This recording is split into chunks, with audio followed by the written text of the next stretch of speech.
Moi, j'enlève le masque.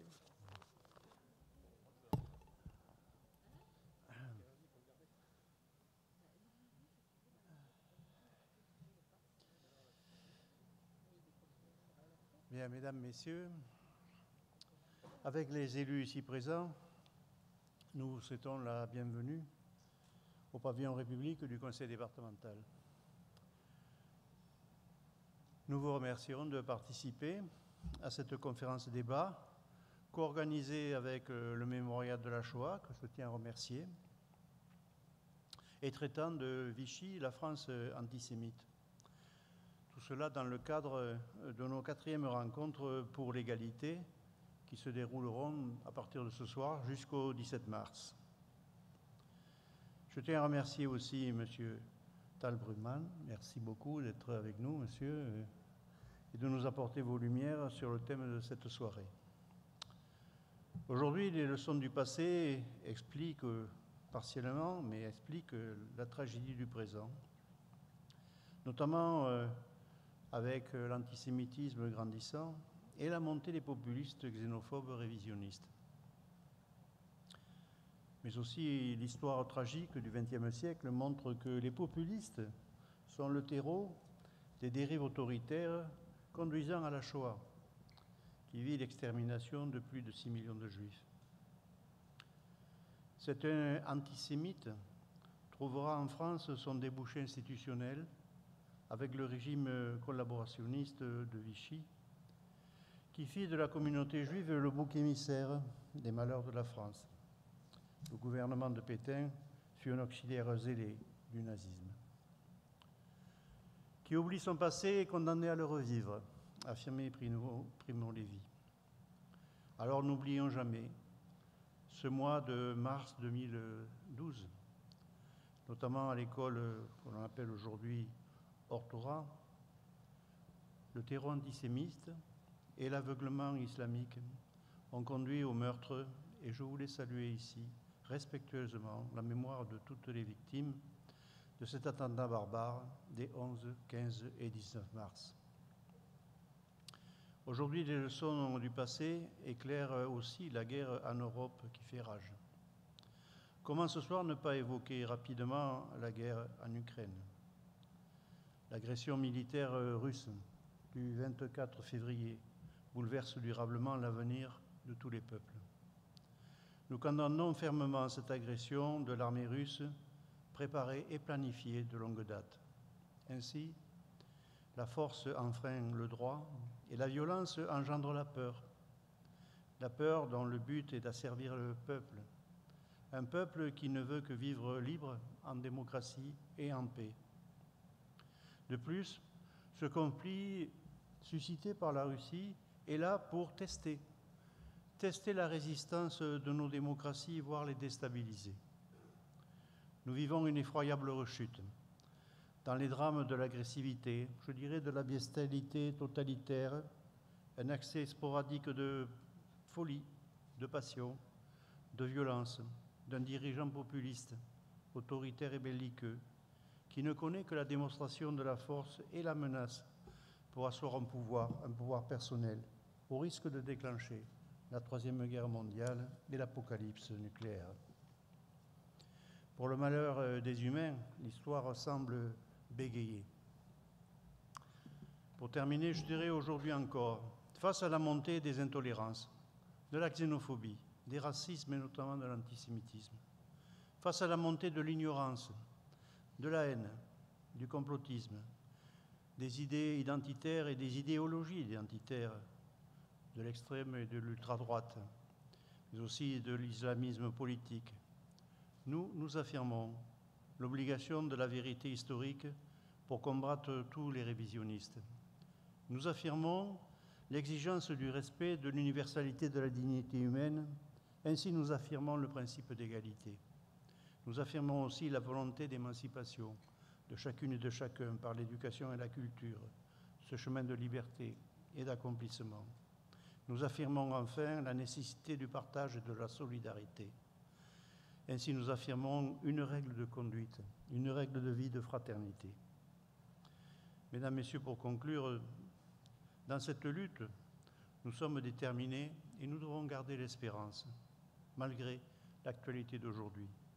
En effet, Hermann Hesse affirmait « La tendresse est plus forte que la dureté, l'eau est plus forte que le rocher, l'amour est plus fort que la violence. » Alors, dans cette espérance, je vous propose d'affirmer ensemble que le partage sera plus fort que la cupidité, que l'éveil sera plus fort que l'obscurantisme, que l'émancipation sera plus forte que l'ignorance, que la liberté sera plus forte que la servitude, que la bienveillance sera plus forte que la violence, que l'amour sera plus fort que la haine et que la vie sera plus forte que la mort. Bonne soirée. Merci.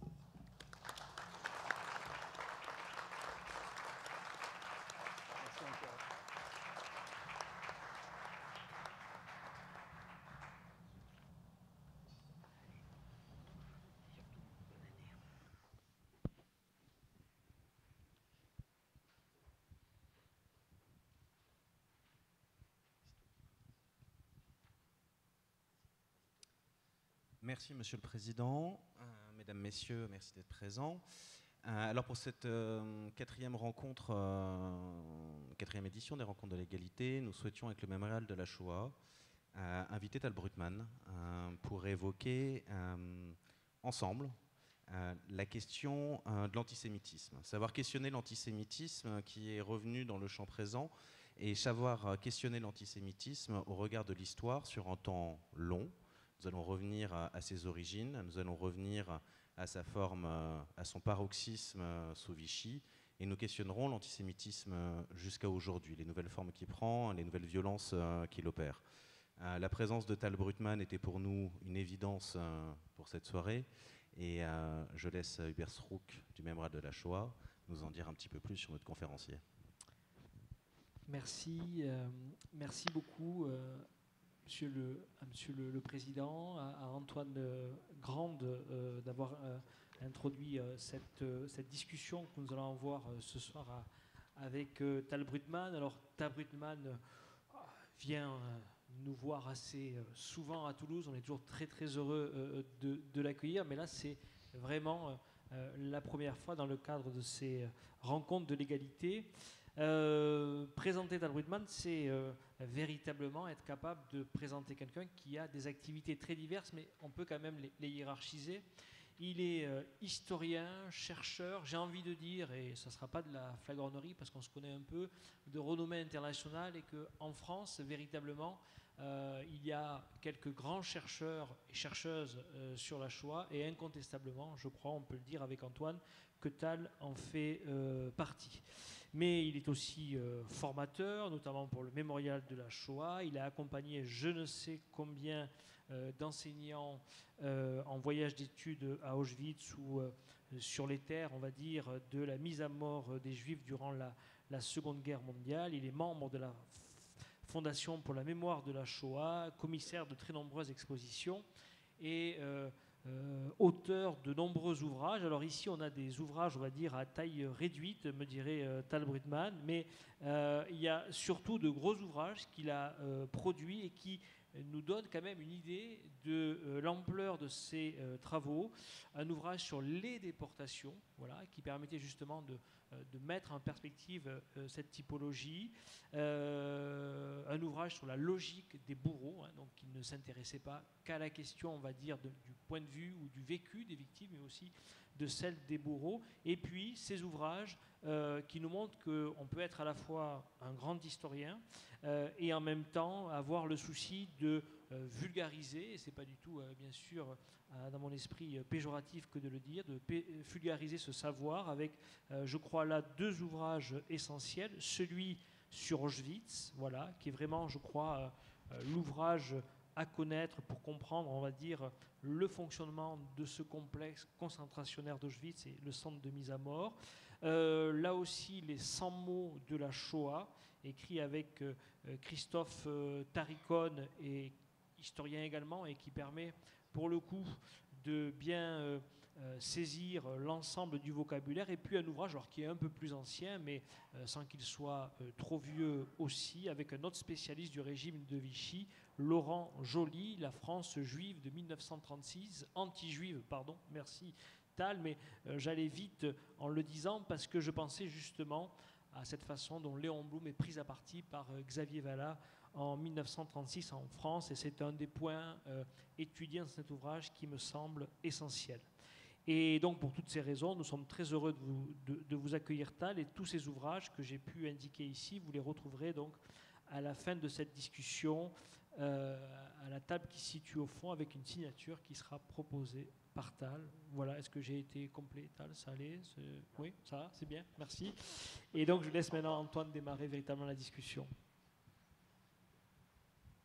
Parce que Vichy a fait son retour dans le débat public, instrumentalisé, utilisé, il nous apparaît important de revenir sur un certain nombre de notions qui sont invoquées. La première, Tal, c'est la question du statut des Juifs. Est-ce que vous pourriez nous dire ce que sont les statuts des Juifs, quelle a été leur fonction, en quoi c'est une rupture avec le modèle républicain, autour des questions de race, autour des questions de religion, et prolonger peut-être sur cette question, est-ce vrai qu'ils ont été rédigés sous la pression de l'occupant? Bien, tout d'abord, bonsoir à toutes et à tous. Ensuite, oui, je peux répondre, d'ailleurs je suis là pour ça en théorie. Et pour juste rebondir sur une chose qui a été dite en introduction, en fait Vichy n'est pas tant revenu maintenant sur le devant de la scène, même si c'est martelé et incarné par une figure assez particulière du débat politique aujourd'hui, mais Vichy est régulièrement convoqué dans le débat politique à intervalles très très réguliers. Si on remonte à la précédente élection présidentielle, il y avait eu une énième polémique autour de est-ce que la France était à Vichy ou à Londres, où certains politiques comme Marine Le Pen ou Jean-Luc Mélenchon s'étaient offusqués qu'on puisse dire que Vichy était la France. On peut remonter encore à avant, donc ce n'est pas quelque chose qui serait inédit ou nouveau. On s'inscrit dans quelque chose qui est très profond, en fait, qui irrigue le débat français depuis 1945, en fait. Maintenant, en ce qui concerne la question du statut des Juifs, ou des statuts des Juifs pour être plus précis, et justement d'une éventuelle pression allemande, d'un strict point de vue historique et factuel, c'est totalement faux. Et non seulement c'est faux, mais c'est obsolète au moins depuis le début des années 70, sinon depuis la fin des années 40. Je m'explique. Des historiens ont travaillé sur ce sujet dès la fin des années 40, contrairement à ce qu'on peut se représenter, puisque... Et autant dire les noms, puisqu'on ne va pas faire comme si cette personne n'avait pas de nom. Éric Zemmour explique qu'il y aurait une doxa incarnée par deux hommes, en gros, un Américain, un étranger, Robert Paxton, qui dit du mal de la France parce que c'est un infâme étranger, et un autre individu, Serge Klarsfeld, qui n'a pas vraiment un nom français, du point de vue de Zemmour, et qui lui aussi dit du mal de la France.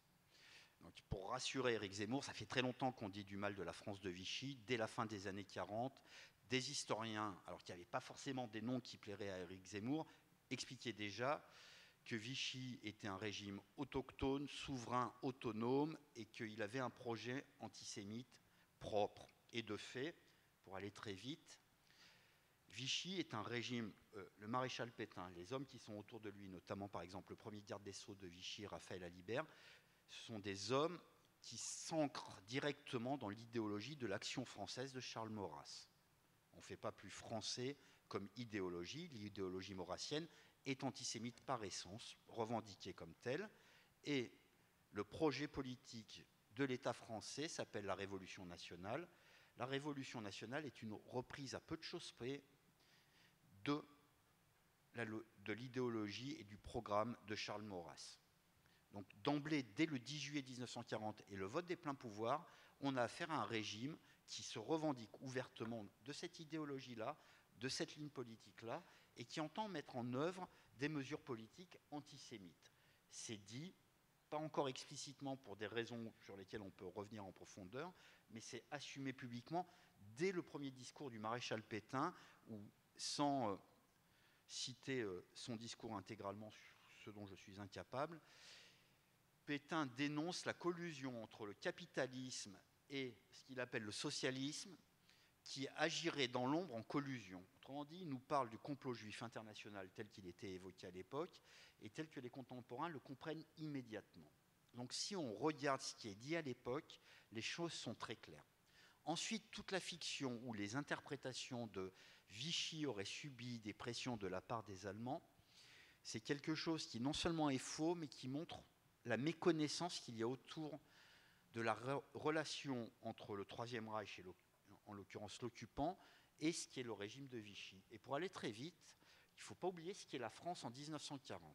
Et quand je dis ce qu'est la France en 1940, la France, ce n'est pas la Belgique, les Pays-Bas ou la Pologne. Il n'y a pas de mépris de ma part quand je cite ces pays.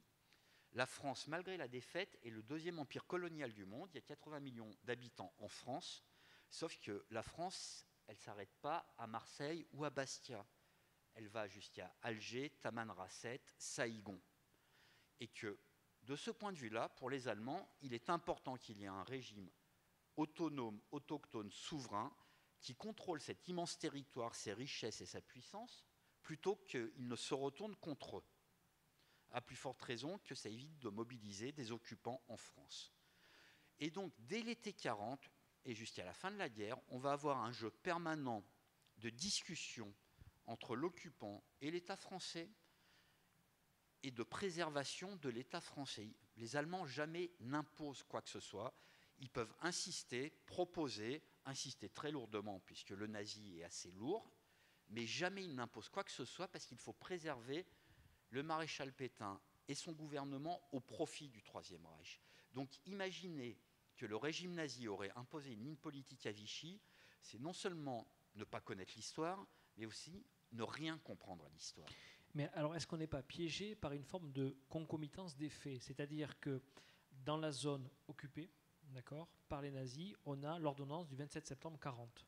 Le statut des Juifs, avec notamment son article 1er du régime de Vichy qui nous dit qui est regardé comme juif, du 3 octobre 40. Donc il est assez facile, il peut sembler assez facile de dire les Allemands c'est avant, et donc Vichy, je vais être très caricatural, Vichy ne fait que copier finalement des dispositions législatives allemandes. Qu'en est-il réellement ? Et comment on démonte en fait ce lien qui n'en est pas un directement ? Alors, c'est une question très intéressante, en tout cas de mon point de vue, mais ça montre aussi que faire de l'histoire, ça ne s'arrête pas juste à lire des documents, mais aussi à les comprendre. Je m'explique. Hubert vient de rappeler donc la date de la première ordonnance antisémite allemande, 27 septembre 1940. La date du texte appelé le statut des Juifs, 3 octobre 40, donc effectivement, lecture, 27 septembre, 3 octobre, il y en a un qui précède l'autre, c'est clair comme de l'eau de roche. Premier problème, c'est ne rien connaître au droit, ni à la législation, puisque un texte de loi ne se prépare même pas en une semaine. Il faut du temps pour préparer un texte de loi. Et d'autre part, c'est ne rien comprendre non plus au droit à l'époque.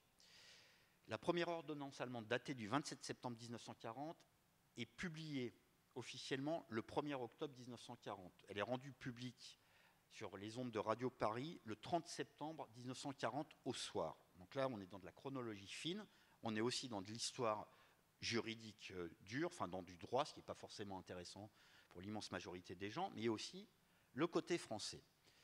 Le statut des Juifs a été mis en chantier par Vichy le 10 septembre 1940 en Conseil des ministres. Se succèdent une dizaine de conseils de cabinet et de conseils de ministres, donc vous voyez, c'est assez aride comme forme d'histoire. Mais du 10 septembre au 1er octobre, on a une succession de conseils de cabinet et de conseils de ministres durant lesquels on discute les lois et les teneurs de ces lois, article par article. Et le conseil des ministres du 1er octobre 1940 est le moment où le texte qui rentre dans l'histoire sous le nom de statut des Juifs est finalisé. Or, à nouveau, question de droit et de fonctionnement politique et administratif, on va dire étatique, le texte discuté le 1er octobre 1940 en Conseil des ministres est fixé en Conseil de cabinet le 30 septembre 1940. Donc là, on arrive à ce que je voulais dire. Le texte allemand rendu public le 30 septembre au soir sur les ondes de Radio Paris est ignoré par le Conseil de cabinet du 30 septembre 1940 qui fixe le statut des Juifs. Il n'y a aucune influence, aucune inspiration entre les deux textes. on a un texte purement franco-français, adopté par le gouvernement français. Là, je viens de vous faire une démonstration qui est très technique, juridique, et qui peut être pénible à subir, donc je suis désolé. Mais faire de l'histoire, c'est aussi ça, pas juste s'arrêter au fait, c'est marqué 27 septembre, c'est marqué 3 octobre. Alors, évidemment, on peut dire qu'il y en a un qui précède l'autre, etc., etc. Et on peut même aller encore plus loin, puisque le texte est publié au JO le 18 octobre 1940, donc 17 jours plus tard, etc., etc. Sauf qu'à nouveau, et donc il y a quelques élus parmi nous ce soir, eux savent comment est-ce qu'on travaille d'un point de vue administratif. Et c'est important de savoir comment on travaille d'un point de vue administratif, parce qu'un texte de loi, quel qu'il soit, quand il est publié, il n'a pas été écrit la veille sur un coin de nappe de table entre 2 verres de vin. C'est un texte de loi, ça se prépare dans le temps long, vraiment. À plus forte raison, un texte d'une telle ampleur et d'une telle ambition qu'est le statut des Juifs, qui vient en rupture avec tout ce qui a été fait depuis la Révolution française. Et que dit ce statut des Juifs, que disent ces statuts des Juifs? Alors, le premier statut, celui d'octobre 1940, dit les choses relativement simplement et qui permettent aussi, par contre-coup, de répondre. Alors, je suis obligé d'être poli, donc je vais dire les âneries d'Éric Zemmour, mais on pourrait commencer le mot par conneries d'Éric Zemmour. Donc voilà. Le premier statut des Juifs est très simple. Article 1. Toute personne ayant 3 grands-parents de race juive est elle-même de race juive. Donc ça définit l'appartenance à la race juive. Tous les autres articles excluent les juifs de la fonction publique, des collectivités territoriales, etc., des postes électifs, autrement dit, les juifs français. Ce qui permet donc de répondre à cette magnifique imposture qu'il y aurait eu une protection des juifs français par Vichy. Le statut des juifs ne fait aucune distinction entre étrangers et français. Il n'y a que des juifs, que des membres de la race juive et rien d'autre. Il n'y a pas de question de citoyenneté ou de nationalité. Et toutes les exclusions ne visent que les juifs français. Donc dès octobre 1940, s'il était besoin de le rappeler, Vichy affirme son antisémitisme somme toute très démocratique, puisqu'il vise tous les juifs sans distinction d'appartenance nationale. Et pourquoi le pluriel statut des Juifs? Parce qu'en juin 1941, il va y avoir un deuxième statut qui sera second, puisqu'il n'y en aura jamais d'autre, même s'il y a eu des moutures d'un troisième. Un second statut qui est très technique dans ses modifications d'un point de vue légal, puisque désormais vous n'êtes plus membre de la race juive si vous avez 3 grands-parents de race juive, mais vous êtes membre de la race juive si vous avez 3 grands-parents de religion juive. Et à nouveau, cette très légère modification qui relève quasiment du détail, elle dit beaucoup de choses, et le droit peut être intéressant en ce qu'il dit. Quand en octobre 40, Vichy vient introduire le droit antisémite en France, Vichy est à la fois un régime français, mais aussi un régime qui s'ancre dans l'histoire nationale. Histoire nationale d'abord très récente, il ne faut jamais l'oublier quand on parle de Vichy. Vichy arrive au pouvoir par accident et même par défaite. Et là, on a un élément fondamental. Quand en juillet 40, les chefs de l'État français accèdent au pouvoir, ils accèdent au pouvoir non pas grâce à une victoire électorale qui leur offrirait une assise au sein de l'opinion publique, ni même grâce à un coup d'État qui leur offrirait des forces réelles pour tenir le pays. Ils sont là grâce à la défaite et grâce aux Allemands. Donc déjà, à partir du 10 juillet 40, il faut insister là-dessus, on a un régime avec un programme politique, idéologique très fort, la Révolution nationale, et en même temps un problème de fond pour les dirigeants. Quelle va être l'adhésion de l'opinion publique française à ce programme? Et Vichy, comme n'importe quelle dictature, gouverne en faveur de sa majorité. Il ne s'agit jamais de brusquer l'opinion publique. Vous pouvez prendre n'importe quelle dictature, et on peut prendre la Russie d'aujourd'hui, puisque c'est l'actualité. Pour prendre un exemple parlant, on voit bien que Poutine essaie de contrôler les informations en Russie pour duper l'opinion, pour que l'opinion ne soit pas heurtée par la réalité de ce qui se passe en Ukraine, et ça pourrait retourner l'opinion contre lui. On a un dictateur authentique qui essaie de ménager son opinion. C'est la même chose pour Vichy. Et Vichy ne veut pas brusquer l'opinion, notamment sur les questions d'antisémitisme, pour une raison très simple. La France a élu en 1936 le gouvernement de Front Populaire mené par un juif. C'est le seul pays d'Europe où on peut imaginer un juif élu au milieu des années 30. Pas en Allemagne que ça se produirait, c'est pas en Pologne, on peut passer au crible tous les pays d'Europe, même pas au Royaume-Uni, ça aurait été possible. La France en 1936, et même si l'ouvrage qu'on a publié avec Laurent Joly s'appelle La France anti-juive de 1936, la France anti-juive n'est pas majoritaire. En novembre 1938, quand vous avez l'immense pogrom de la nuit de cristal en Allemagne, en France, vous avez d'immenses manifestations publiques et politiques qui le dénoncent. Novembre 1938, juillet 1940, ça fait même pas 18 mois. Quand Vichy accède au pouvoir, Vichy connaît sa population, et donc Vichy ne veut pas heurter sa population sur ces questions-là. Donc il va s'agir de préparer l'opinion publique lentement, ce qui explique aussi pourquoi il faut 3 mois, ce qui est vraiment rapide pourtant, pour mettre en place des mesures antisémites. Mais en même temps, Vichy se heurte à un problème franco-français qui existe jusqu'à aujourd'hui, qui date du XVIe siècle, c'est la guerre de religion. Donc ça a été protestant contre catholique, ensuite ça a été la Révolution française, séparation Église-État, affaire Dreyfus, loi sur la laïcité, et on peut remonter jusqu'à aujourd'hui, années 80, les grandes manifs sur l'école pour tous, ou alors les manifs au contraire contre le mariage pour tous. On a vraiment une ligne de clivage en France historique, de fond, autour des questions de religion, et qui existe jusqu'à aujourd'hui. Or, à l'été 40, quand Vichy s'attaque, entre guillemets, et à nouveau entre guillemets, au problème juif, Vichy ne veut pas donner l'impression de réactiver la guerre de religion. Et donc, ce premier article du statut des Juifs, contrairement à tous les autres textes antisémites en Europe qui disent « vous êtes de la race juive si vous avez 3 grands-parents de religion juive », en France, on a cette spécificité où Vichy ne veut pas parler de religion, mais va faire un texte totalement tautologique. Vous êtes de la race si vos grands-parents sont de la race. Comment eux-mêmes le sont, on n'en sait rien. Une fois le premier statut publié, finalement, il n'y aura pas de protestation dans l'opinion publique. L'opinion publique ne sera pas choquée, et on peut l'expliquer. Et donc, en juin 1941, Vichy va modifier ce détail technique en introduisant le terme de religion. Mais en fait, le deuxième statut des Juifs, son importance, elle n'est pas là. Le deuxième statut des Juifs s'inscrit dans un nouveau projet politique antisémite, c'est la politique de spoliation des Juifs. Et donc, le deuxième statut vient interdire tout un ensemble de métiers dans le domaine du privé. Le premier statut, c'était le public, là, c'est le privé. C'est vraiment ça. En fait, c'est une évolution dans la dureté des mesures antisémites. Donc on désigne, on exclut, on définit ce qu'est un juif, on invente ce qu'est un juif parfois aussi. Comment est-ce qu'on arrive à les déportations ? On est ici en Occitanie au milieu d'un archipel de camps qui ont vu se succéder en internement des populations diverses, les républicains espagnols, les étrangers soudaladiers, une partie des étrangers.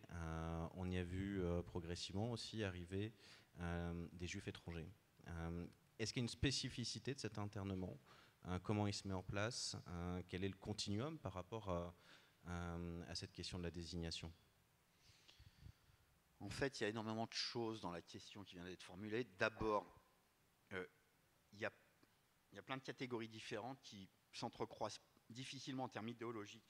Les républicains espagnols sont hébergés, puisque c'est le terme de l'époque, dans des camps d'internement, effectivement massivement. Une des raisons est l'afflux massif d'une population en France qu'il faut gérer, avec plein de guillemets au terme de gérer.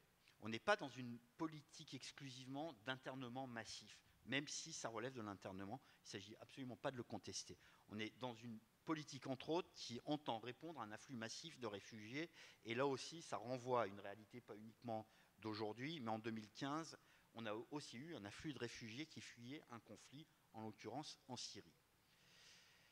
De fait, la fin de la Troisième République est hautement xénophobe, et en même temps qu'il y a cet afflux massif de réfugiés espagnols, républicains, ou alors des gens qui n'ont pas d'appartenance politique et qui fuient la défaite de la République, on va avoir en même temps de l'internement d'étrangers décidé par la Troisième République.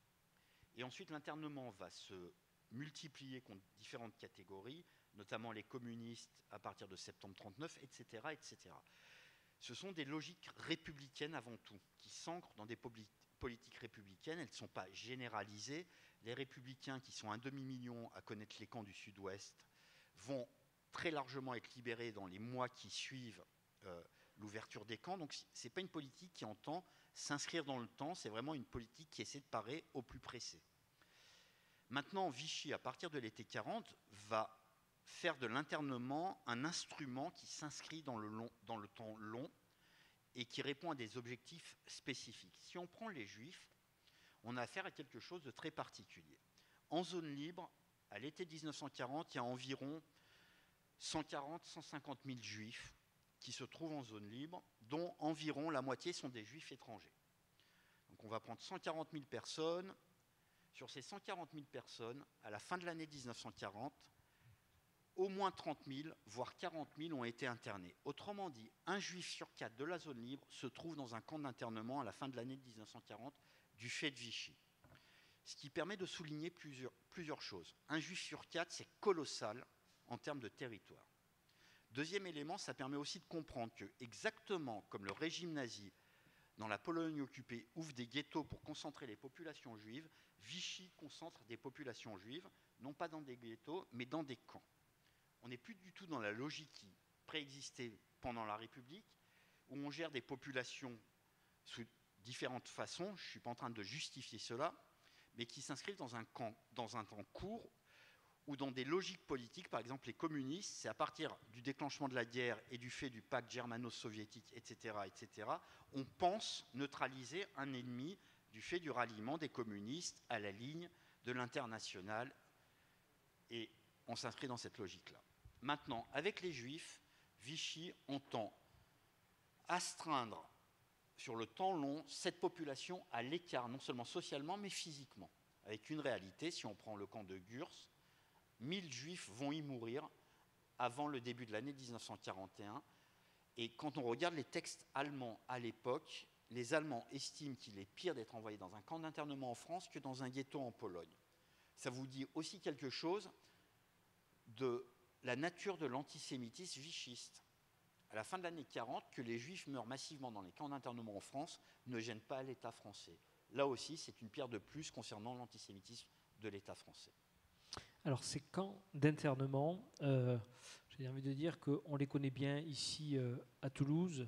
Il y a celui de Noé, d'ailleurs, où le conseil départemental a été fortement mobilisé de tête. C'était au mois de novembre, d'ailleurs, en présence de Serge et Beat Kersfeld, pour créer un monument en mémoire, justement, de l'ensemble des internés de ces camps que vous rappelez ici, Tal, les républicains espagnols, des Juifs, et bien d'autres, et puis le camp du Recebedou, qui est tout près ici, dans la ville de Portet-sur-Garonne. Ces camps d'internement vont être des antichambres de la mort, notamment à partir de l'été 1942, et je me permets de dire ici, alors je sais que c'est un projet qui est en cours et qui devrait bientôt devenir réalité. Vous préparez donc un ouvrage sur les rafles de la zone dite libre de l'été 1942, et finalement, j'ai envie de lier cette question historique à une question d'actualité, à aussi ce qui se passe dans les prises de position pour la campagne présidentielle. L'idée, en fait, c'est que à partir du 26 août 1942, les rafles de la zone sud se déclenchent, et à ce moment-là, finalement, ça vient alimenter, et je me fais un peu l'avocat du diable ici volontairement, l'idée que Vichy a protégé des Juifs français, puisque finalement ce sont bien les Juifs, et vous l'avez dit, j'ai noté, un Juif sur 4 d'origine étrangère qui est interné, qui se trouve en zone sud. Donc ça veut bien dire que ce sont les Juifs étrangers qui sont principalement déportés dans cette zone-là, et que donc le régime de Vichy, lui, s'évertue à protéger les Juifs français. Comment on démonte aujourd'hui cette argumentation? Parce qu'on pensait quand même qu'après 40-50 ans d'historiographie, on avait dépassé ce débat. On a l'impression quand même, quand on s'intéresse un peu à l'histoire, sérieusement, qu'on est dans un recul historique si on s'en tient à ces déclarations. C'est faire de l'histoire par le petit bout de la lorgnette. Pas toi, enfin pas vous, monsieur, mais avec la même logique, je peux vous démontrer que le régime nazi a protégé les Juifs allemands, puisque les premiers Juifs visés par le régime nazi ont été les Juifs étrangers en Allemagne. Voilà.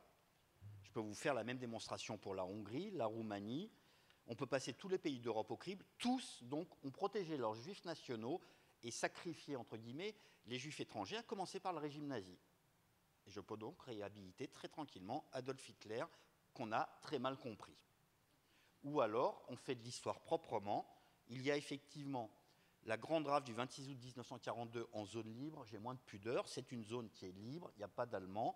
Elle n'est pas... Enfin, je comprends que... Mais elle n'est pas dite libre. Elle est libre. Il n'y a pas d'Allemands. Vichy arrête 10 000 juifs en zone libre et les livre. Ces 10 000 personnes, dont une partie a été extraite des camps, ont été négociées comme un premier quota dans le cadre de négociations entre Karl Oberg, chef de la SS et de la police allemande en France, et René Bousquet, secrétaire général à la police, autrement dit, ministre de l'Intérieur. Il s'agit de la négociation d'un premier quota. Il ne s'agit pas de dire on ne va pas vous donner les Français, on va juste vous donner les étrangers, vous vous arrêtez là. Non, c'est la négociation d'un premier quota, et ensuite on va continuer à livrer au fur et à mesure. Alors déjà, pour répondre historiquement, janvier 1943, Marseille, 780 juifs sont arrêtés à Marseille. Ils sont quasi totalement, exclusivement français, arrêtés par des policiers français sur ordre du gouvernement français. Donc là, il n'y a pas de... On a un exemple concret de juifs français arrêtés par la police française sur instruction du gouvernement français. Ensuite, prendre les 10 000 juifs étrangers livrés de zones libres, en disant, vous voyez bien qu'ils ne font que livrer des juifs étrangers, c'est prendre l'histoire à un moment précis et de ne pas regarder ce qui se passe ensuite. Qu'est-ce qui se passe ensuite? On est à Toulouse. Monseigneur Saliège, Monseigneur Théas, ça doit quand même continuer à bien signifier quelque chose.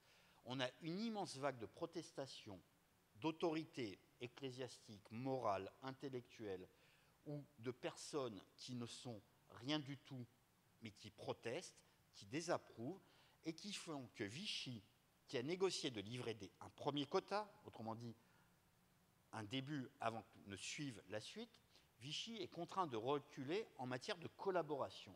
Et donc que la suite de l'histoire est transformée du fait de l'opinion publique que j'évoquais initialement. Donc oui, effectivement, il n'y a pas eu d'arrestation massive de juifs français par Vichy en zone libre ensuite, tout simplement parce que l'opinion publique s'est retournée contre le régime qui était en place. Et le régime qui était en place, pour continuer à rester au pouvoir, a donc entendu l'opinion publique et s'est désengagé de cette politique de collaboration.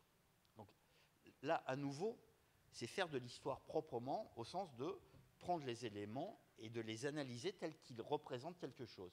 Et pas juste de s'arrêter à « Ah ben, il n'y a que des juifs étrangers, alors c'est bien la preuve que… » Complètement. Vous évoquez Bousquet. Cette question de la police est là aussi souvent mal présentée, avec une zone libre où la police agirait dans le cadre de la collaboration, et une zone occupée dans laquelle ce ne serait pas la police française. Cette question de la souveraineté dans la persécution, dans l'arrestation, puis la déportation des Juifs, est-ce que vous pouvez nous en dire un mot? La question de la souveraineté, elle est au cœur des accords Oberg-Bousquier, où Bousquier tient à ce que la police française arrête elle-même les Juifs dans les deux zones. À plus forte raison que, il faut le souligner à nouveau, parmi les 13 000 personnes qui sont arrêtées à Paris et banlieue lors de la rafle du Veldiv, on a 4 000 enfants qui sont dans leur quasi-totalité français, à nouveau arrêtés par les forces de police françaises. Mais on pourrait passer des heures sur la question de la souveraineté, mais on peut le simplifier en 1 minute. Fin mai 1942, les Allemands introduisent le port obligatoire de l'étoile jaune en France pour la zone occupée. À nouveau, l'opinion publique va manifester sa réprobation d'une façon relativement importante, parce qu'il ne faut pas non plus exagérer la réprobation, c'est-à-dire que ce n'est pas toute la France qui s'est levée pour manifester sa réprobation, mais dans des proportions importantes. Et les Allemands vont proposer à l'État français d'adopter l'étoile jaune en zone libre. Ce que Vichy va refuser, parce que Vichy a vu les résultats au sein de l'opinion publique. Et à la place, Vichy, qui est malin, va opter pour l'introduction d'un tampon à l'encre rouge sur les papiers d'identité. Comme ça, si la police cherche les Juifs, elle les trouve et l'opinion ne les voit pas, ne constate pas leur marquage. Quand les Allemands sont rentrés en zone libre, ils n'ont jamais forcé l'État français à adopter l'étoile jaune. Quand je vous disais au début que jamais les Allemands ne forcent l'État français, ils peuvent proposer, ils peuvent insister lourdement, ils peuvent insister pendant très longtemps, mais quand Vichy dit non, c'est non. Pas d'étoile jaune en zone libre. Quand les Allemands occupent la zone libre, à Toulouse, il n'y a jamais eu d'étoile jaune. Parce que Vichy a dit non et que les Allemands s'en tiennent à la position politique de Vichy.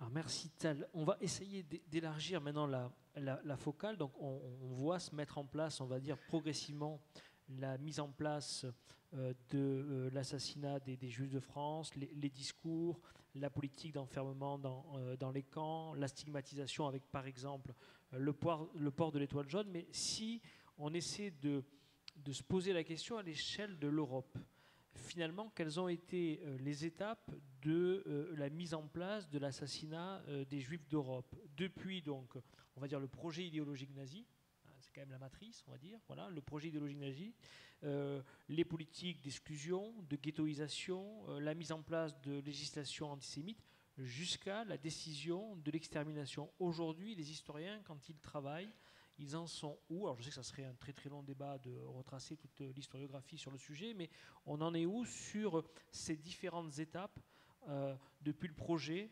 jusqu'à la mise en œuvre de l'assassinat? Pour répondre simplement et brièvement, et en évitant d'être trop abrupt, pendant très longtemps, mais il y a très longtemps, parce que ça remonte aux années 70, il y avait cette idée que donc, Hitler veut tuer les Juifs, Hitler tue les Juifs. Ce qui est très simpliste comme façon d'aborder les choses, parce que Hitler n'est pas seul. Il y a les hommes autour de lui, évidemment, mais il y a surtout une population allemande, à commencer par les Allemands. Et donc, Hitler a beau vouloir tuer les Juifs, c'est pas parce que lui veut tuer les Juifs que tous les Allemands du jour au lendemain vont se lever en disant « on va tuer les Juifs ». Donc cette idée qu'il y aurait une ligne droite qui partirait par exemple de Mein Kampf jusqu'à Auschwitz et qu'elle serait toute tracée, ça fait très longtemps, oui, ça fait 50 ans aujourd'hui que ça ne tient plus la route. Pour faire simple, toutes les lois qui se succèdent, les mesures, la ghettoisation, la concentration des populations juives, n'ont pas pour objectif premier de préparer l'assassinat. Que l'assassinat soit fantasmé par des hommes comme Hitler, Himmler ou d'autres, c'est une réalité. Mais ce n'est pas parce qu'ils le fantasment qu'ils entendent le mettre en œuvre, tout simplement parce qu'ils ne savent pas si c'est réalisable. On a affaire à quelque chose de beaucoup plus compliqué et de plus simple. À partir de l'été 1941, on a des explosions de violence contre les Juifs un peu partout en Europe. Par exemple, le premier grand massacre de Juifs qui est réalisé en Europe n'est pas réalisé par les nazis ou les Allemands, il est réalisé par les Roumains dans la ville de Iași. 13 000 Juifs de Iași sont tués par leurs voisins, par la gendarmerie roumaine qui se trouve là, et l'armée roumaine. On est fin juin 1941. Donc vous voyez, on est loin avant les grandes dates qui sont évoquées pour la solution finale, et on a déjà un massacre de 13 000 Juifs en 2 jours. Et dans les semaines qui suivent, les Allemands, eux aussi, se mettent à massacrer massivement les Juifs. Si on va en Serbie, si on va dans les pays baltes, si on va en Ukraine, on a aussi des massacres de grande ampleur qui se répandent. En fait, on a une explosion de dynamique au pluriel de violence assassine contre les Juifs un peu partout en Europe centrale et orientale à partir de l'été 1941. Il ne s'agit pas encore du projet, ce que les nazis appellent la solution finale, autrement dit, un programme d'assassinat planifié à l'échelle de toute l'Europe. En revanche, on a des politiques d'assassinat, de tuerie contre les populations juives qui prennent une ampleur considérable. Si on prend la date qui est centrale d'un point de vue mémoriel de la conférence de Wannsee, puisqu'en général on dit la conférence de Wannsee c'est la planification et ensuite il y a l'assassinat des Juifs, au moment où se tient la conférence de Wannsee, 1 million de Juifs ont déjà été assassinés. Donc il faut faire attention à 2 choses. Ce que les nazis appellent la solution finale, autrement dit le projet planifié, mis en œuvre sous l'égide de Himmler, Reinhard Heydrich, son adjoint, et leur besogneux assistant Adolf Eichmann, la solution finale, elle commence en janvier 1942, elle est planifiée et elle est mise en œuvre. En revanche, le phénomène historique qu'est la Shoah, la tuerie massive des Juifs en Europe, ça commence dès l'été 1941. Dès l'été 1941, on tue massivement les Juifs. 1 million sont tués avant même qu'il y ait ce projet de destruction massif. Donc, il y a un point très important et qui a marqué l'historiographie, on va dire, entre les années 70 et le début des années 2000, où pas mal d'historiens aux États-Unis, en Allemagne, même en France, se sont échinés à trouver la date, le moment précis où Adolf Hitler a pris la décision. Ce qui est absurde. Et sans faire d'équivalence aucune, mais en même temps, d'un point de vue historique, c'est une question qui va se poser, qu'on peut poser simplement. À quel moment Vladimir Poutine a décidé d'envahir l'Ukraine? Est-ce qu'on va pouvoir dater le jour et l'heure précise où il a pris cette décision? On ne le pourra jamais, tout simplement parce que Vladimir Poutine ne tient pas un journal intime où il note « Aujourd'hui, 3 mars 2021, j'ai pris la décision de… ». Le seul problème, c'est que ce que je viens d'évoquer de façon très simple, c'est la réalité. Et cette réalité, quand on a affaire à des sujets d'une telle ampleur, on arrive difficilement à l'intégrer. Il n'y a pas de moment où Hitler a décidé de tuer les Juifs et ensuite les Juifs ont été tués. Donc chercher le moment de ce qui est appelé par certains historiens de la prise de décision à partir de quoi tout découle est une absurdité historique. Les 13 000 Juifs roumains assassinés à Iași sont des victimes de la Shoah dans un contexte qui a été créé par le régime nazi, évidemment, qui domine l'Europe, qui a mis en place un antisémitisme très particulier dès les années 30 et qui irrigue cette violence-là. Mais essayer de lier le massacre de Iași à une volonté d'Hitler, une prise de décision, c'est déjà faire fausse route. Et ensuite, tout ce qui en découle serait vicié en termes d'analyse. De fait, on a une série de décisions, et à nouveau comprendre ce qu'est la politique ou le fonctionnement de dirigeants, c'est ne pas comprendre qu'on a des successions de décisions, et que ces décisions, elles s'inscrivent dans un temps plus ou moins long. Donc Hitler prend une succession de décisions, les hommes autour de lui également, et ça jalonne des semaines, des mois et des années. Donc essayer de déterminer un moment précis est une absurdité pour cet événement-là, comme pour quasiment n'importe quel événement historique d'ampleur. Très bien.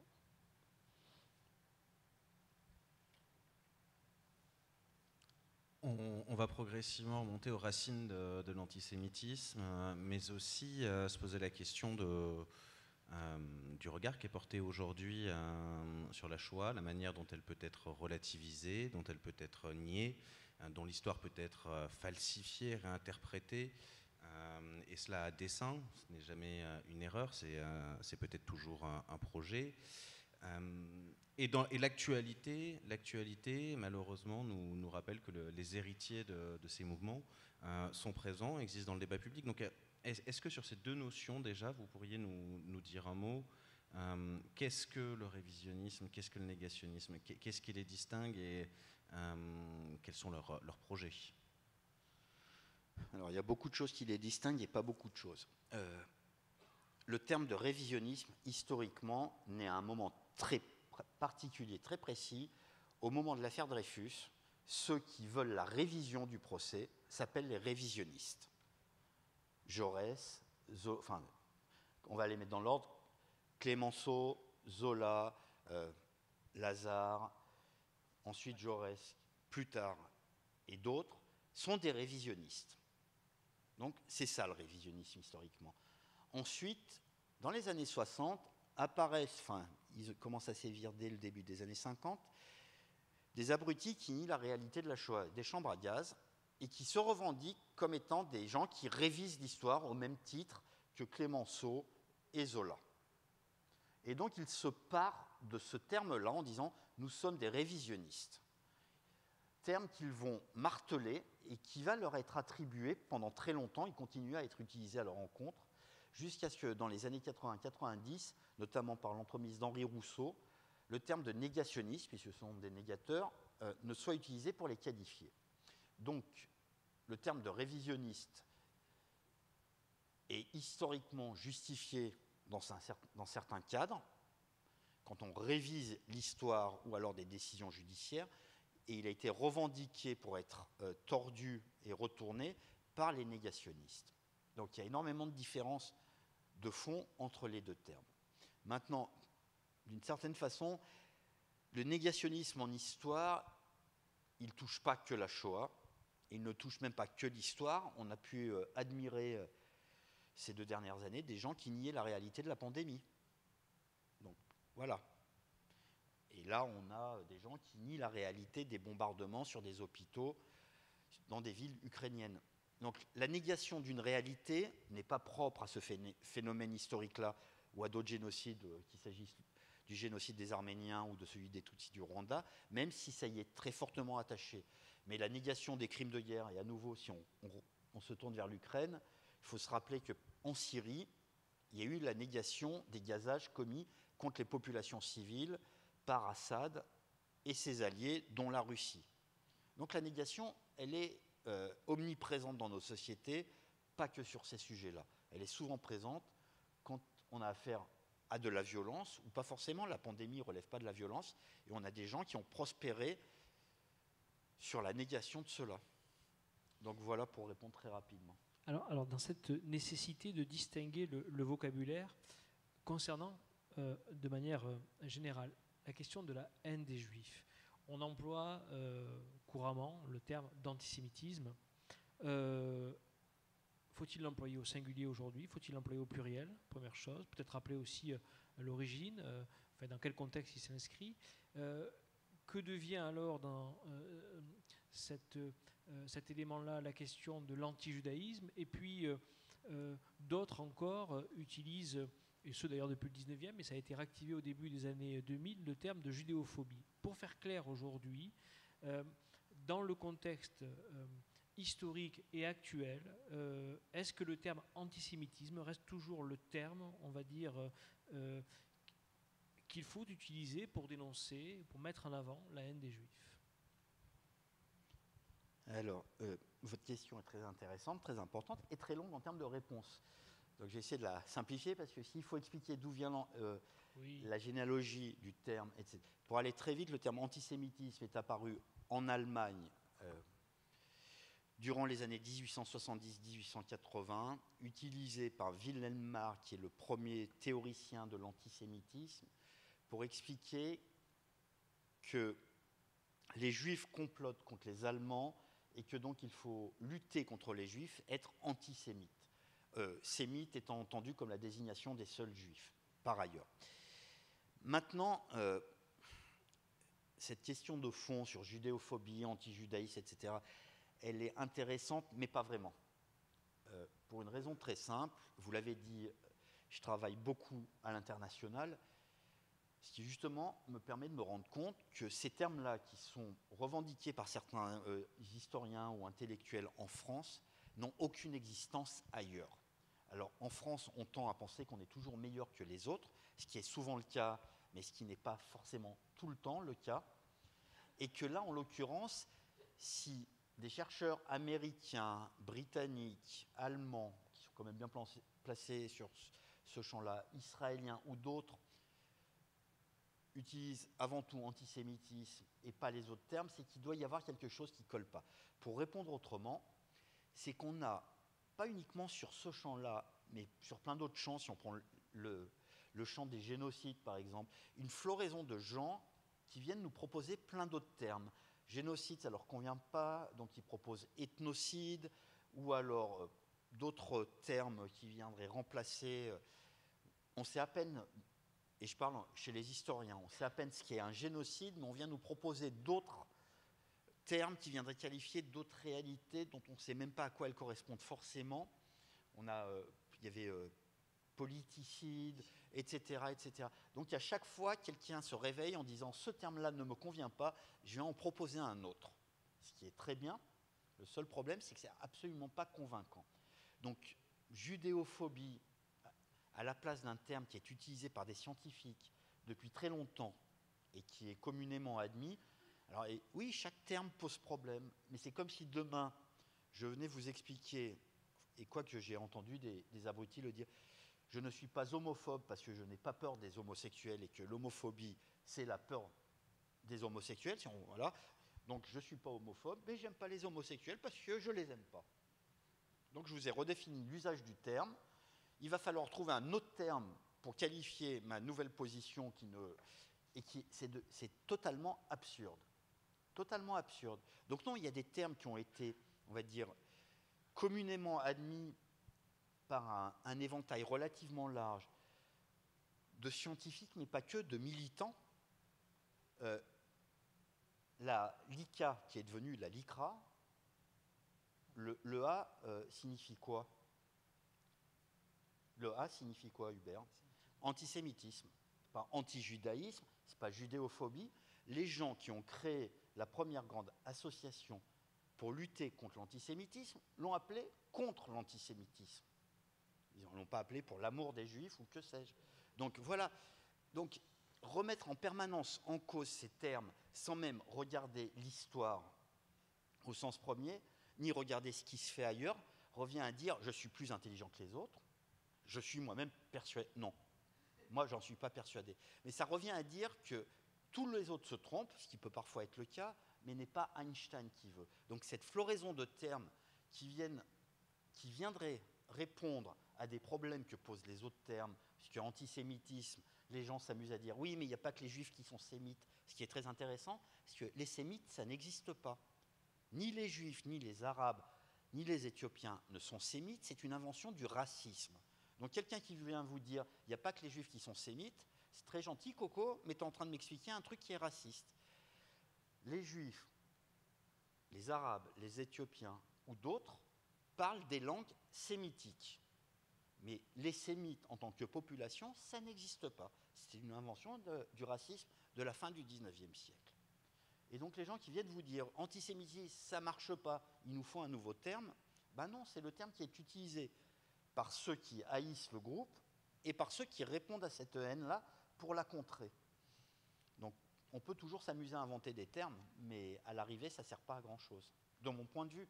Après, non, mais moi je pense que c'est très clair mais voilà, et notre soirée est consacrée à dénoncer l'antisémitisme. D'accord. C'est pas sur la judéophobie ce soir. Donc, non, mais okay. enfin, vous le savez encore mieux que moi que des chercheurs veulent introduire judéophobie et c'est vrai que antisémitisme, pour toutes les raisons que vous avez évoquées, semble être le terme le plus approprié. De mon point de vue, après. Vous évoquez l'origine du terme, du mot, hein, pour désigner la haine des Juifs. Vous avez évoqué tout à l'heure la question du projet de la Révolution nationale de Maurras. Sur un temps long, alors là aussi c'est une question qui pourrait être extrêmement longue, mais un panorama général. Dans quelle tradition historique en France s'inscrit ce qui va être appelé ensuite l'antisémitisme? C'est pas tant que ça va s'appeler ensuite. Je vous rappelle qu'en France, on est très bien doté. Il y a un type qui s'appelle Édouard Drummond qui publie au milieu des années 1880.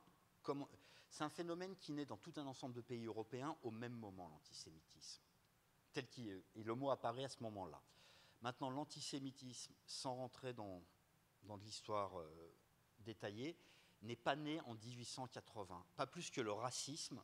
Si on prend la négrophobie, la haine des Noirs, généralement, on vous dit, on étant les historiens ou les différents spécialistes, ce qui a prévalu pendant très longtemps, le racisme est né à la fin des années 1880-1890 avec l'apparition de la biologie. La négrophobie est justifiée par la biologie. À nouveau, c'est faire de l'histoire à courte vue. La négrophobie, vous la retrouvez au Moyen-Âge où on vous explique que les Noirs n'ont pas d'âme. Qualification physique qui justifie une disqualification d'une population. La négrophobie, le racisme existe depuis très longtemps. Comme la haine des Juifs, non pas sur des critères religieux, mais sur des critères qui relèvent de l'antisémitisme, on les retrouve dès le Moyen-Âge et parfois dès l'Antiquité. Donc il faut se défier aussi de ces ruptures, justement, anti-judaïsme, c'est avant la période moderne, le 19e siècle, et après, c'est l'antisémitisme. L'accusation de complot, on la retrouve au XIIe siècle, en Angleterre, contre les Juifs qui assassineraient des enfants chrétiens pour reconquérir la terre d'Israël. Donc vous avez à la fois l'accusation du complot juif et le complot juif pour reconquérir Israël, autrement dit, ce qu'on appelle ensuite le sionisme, dès le XIIe siècle. Donc vous le qualifiez comment? Parce que c'est l'antijudaïsme chrétien, alors c'est pas de l'antisémitisme, ça repose exactement sur les mêmes ressorts.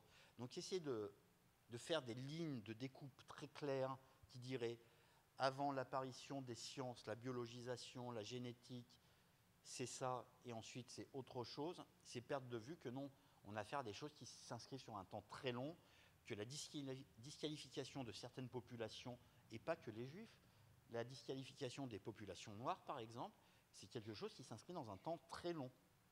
Et donc, quand on parle de tradition justement sur ces questions-là, il faut faire attention au moment où elles apparaissent.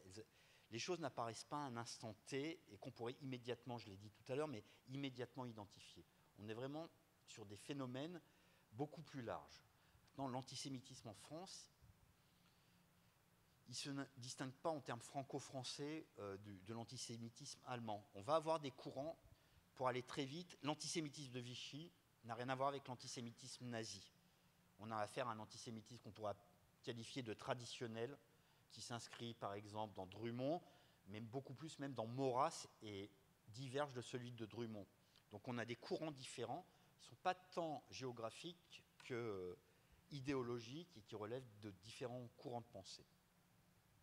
Alors, on a évoqué Charles Maurras, Édouard Drummond, le régime de Vichy comme source d'antisémitisme, mais est-ce qu'il n'y a pas d'autres sources d'antisémitisme que ces affiliations à l'extrême droite, et ce depuis le 19e siècle, si on prend un temps relativement long, donc à peu près 150 ans, en passant par des moments de l'URSS soviétique. J'ai envie de tracer très large et puis vous nous répondrez pour voir si tout ceci peut se connecter. Ce qu'on a pu voir aussi au moment de la crise sanitaire, est-ce que ça relève d'un discours d'extrême droite puisque ça relève aussi de l'antisémitisme?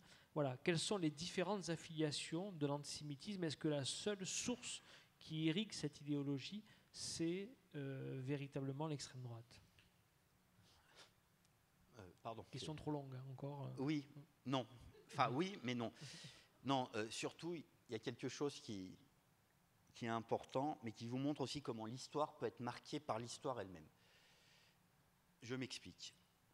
La Shoah, autrement dit, ce qu'ont réalisé les nazis et leurs alliés, leurs collaborateurs, le régime de Vichy, le régime roumain, hongrois, etc., etc., autrement dit, la destruction des Juifs d'Europe a ancré l'idée que l'antisémitisme était quelque chose propre à l'extrême droite. Or, c'est faux.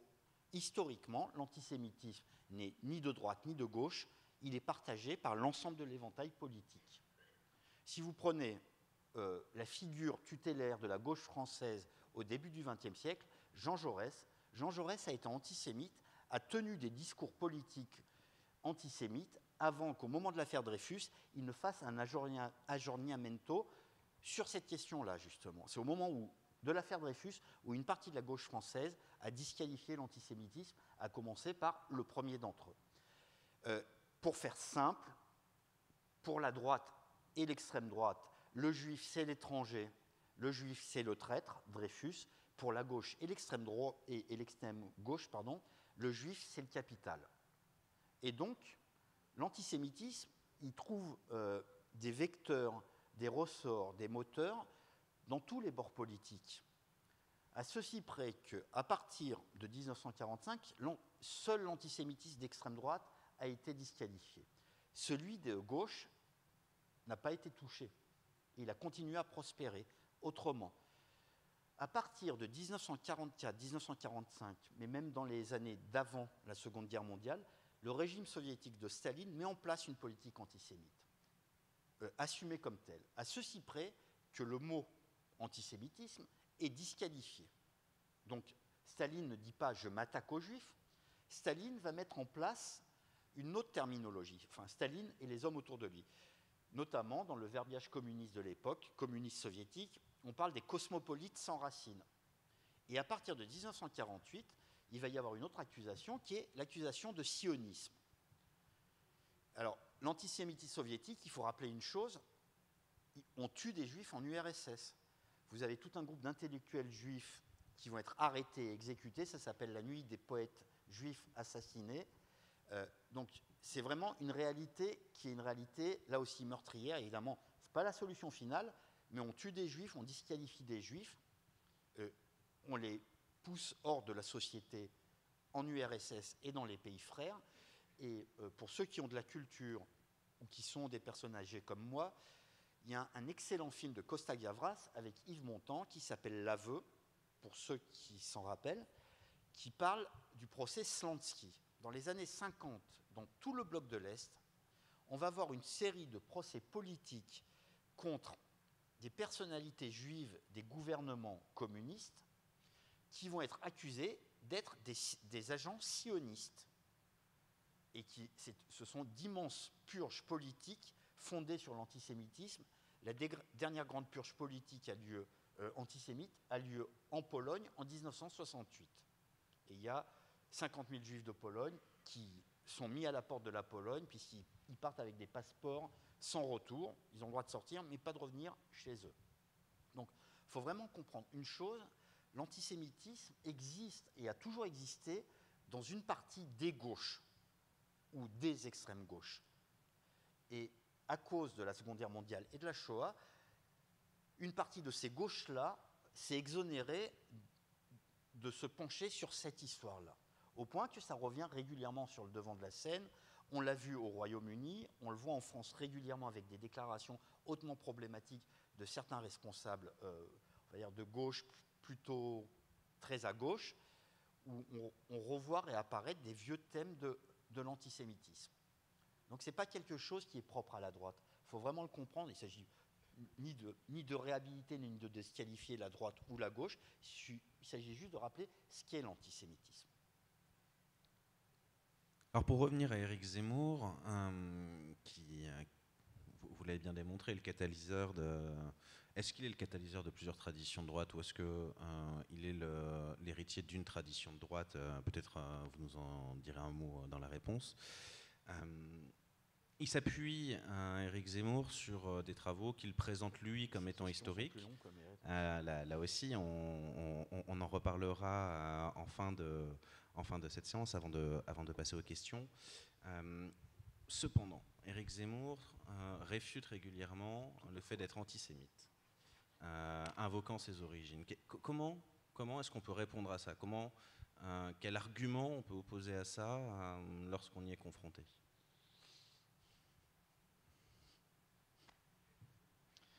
Oui, Zemmour revendique d'être viril. Voilà. Je voulais que je vous dise quoi, moi? Donc on va résumer les déclarations d'Éric Zemmour. Le capitaine Dreyfus n'était peut-être pas si innocent que ça. Le régime de Vichy a protégé les juifs français et les enfants Sandler sont des étrangers. J'ai résumé la pensée de Zemmour. Donc on va enlever son nom et disons Jean-Marie Le Pen vous dit Dreyfus n'est pas innocent, Vichy a sauvé les juifs français et les enfants Sandler ne sont pas français. Je pense que tout le monde va être d'accord ici qu'on peut appeler ça de l'antisémitisme. Donc si ça vaut pour Jean-Marie Le Pen, je ne vois pas pourquoi ça ne vaudrait pas pour Éric Zemmour. Qu'Éric Zemmour soit lui-même d'origine juive, qu'il aille à la synagogue, c'est son droit. D'une part, c'est intéressant que Éric Zemmour, qui revendique la laïcité, sa laïcité, qui n'est pas la laïcité, et donc la stricte séparation Église-État et la pratique du religieux strictement privé, le mettent sur le devant de la scène. Donc déjà, il y a un problème en termes de cohérence politique. Maintenant, à ce que je sache, vous avez des Maghrébins qui tiennent des propos islamophobes et qui se retrouvent au Front National ou chez Zemmour maintenant. Vous avez plein de gens, vous avez des gens qui sont originaires de telles communautés et qui attaquent ces communautés.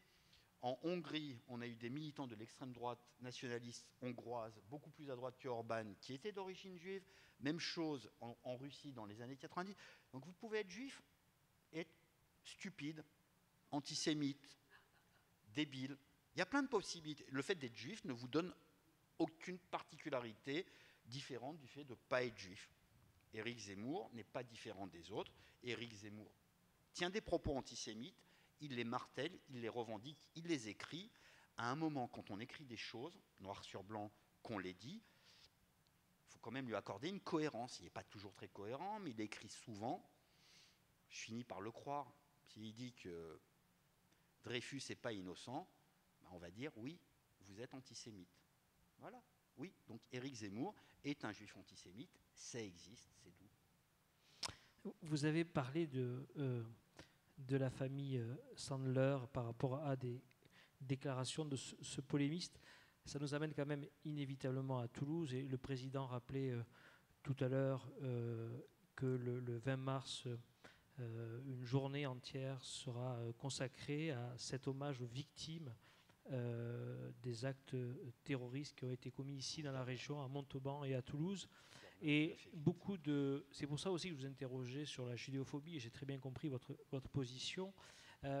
Soit certains veulent parler de judéophobie, soit d'habit neuf de l'antisémitisme aujourd'hui. Comment cet assassinat d'enfant à Toulouse, d'un enseignant à Toulouse, devant une école juive, comment on rattache ça à l'antisémitisme ? On le rattache très simplement quand on fait de l'histoire de l'antisémitisme. Alors, il y a la version simpliste, voire simple d'esprit, incarnée par exemple par Éric Zemmour, mais qui en incarne plein d'autres, qui Mera est un arabe, les arabes sont des musulmans, l'islam tue les juifs, c'est normal. Le seul problème, c'est que, à travers les questions que vous m'avez posées, quand on a parlé de l'antisémitisme, tout ce que nous avons évoqué, c'est la France, l'Allemagne, je vous ai parlé de l'Angleterre au Moyen-Âge, on a parlé de la Russie, de l'URSS, que des pays européens. Il ne faut pas oublier, premièrement, que l'antisémitisme est quelque chose d'européen. Ça, c'est une réalité. C'est une matrice européenne. Les historiens ont montré, par exemple, que quand vous avez les grandes vagues de pogroms au Moyen-Âge qui sont déclenchées par la peste noire, ça part de l'Angleterre et ça se diffuse jusqu'à l'Empire ottoman. Donc, on a un mouvement qui est très facile à localiser. Les accusations rituelles d'enlèvement d'enfants, elles se diffusent de la même façon, Angleterre, monde méditerranéen. La dernière grande affaire, l'affaire Mortara, qui est un enlèvement d'enfants juifs en Syrie, c'est par l'Église. C'est l'Église chrétienne qui porte ces accusations. La diffusion de l'antisémitisme vient de la chrétienté. Voilà, ça ne vient pas du monde musulman. Je ne suis pas en train d'exonérer l'islam non plus d'avoir une histoire particulière avec les juifs qui est autre, qui est celle de l'histoire des dhimmis, qui est autre chose. Mais les mythes antisémites sont des mythes chrétiens qui viennent de l'Europe chrétienne. Ça, c'est la réalité. Maintenant, l'autre élément qui est fondamental, c'est qu'à partir de la fin de la Seconde Guerre mondiale, dans le cadre de la guerre froide, l'URSS va utiliser l'antisémitisme remis à la sauce antisionisme dans le monde arabe, puisque l'URSS va essayer d'avoir sous sa coupe une partie du monde arabe.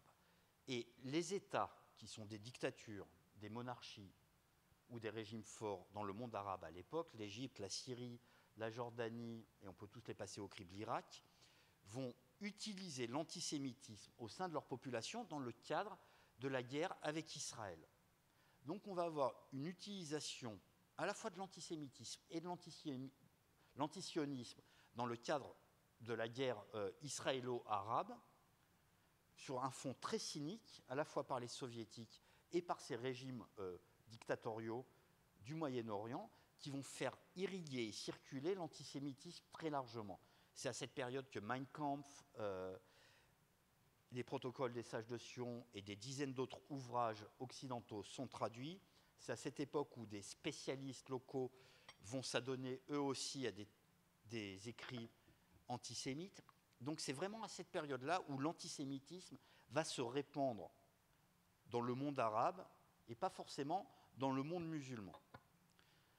Par-dessus ça, il y a énormément de choses, et là aussi il faudrait beaucoup de temps pour le mettre en lumière, mais il y a tout un mouvement permanent de circulation des idées et des théories. Et il ne faut pas oublier quelque chose de fondamental. Les populations arabes en France, à ce que je sache, arabe n'est pas un terme péjoratif, ce sont des Français des Français qui baignent dans une culture française. Un Mohamed Merah est français, né en France.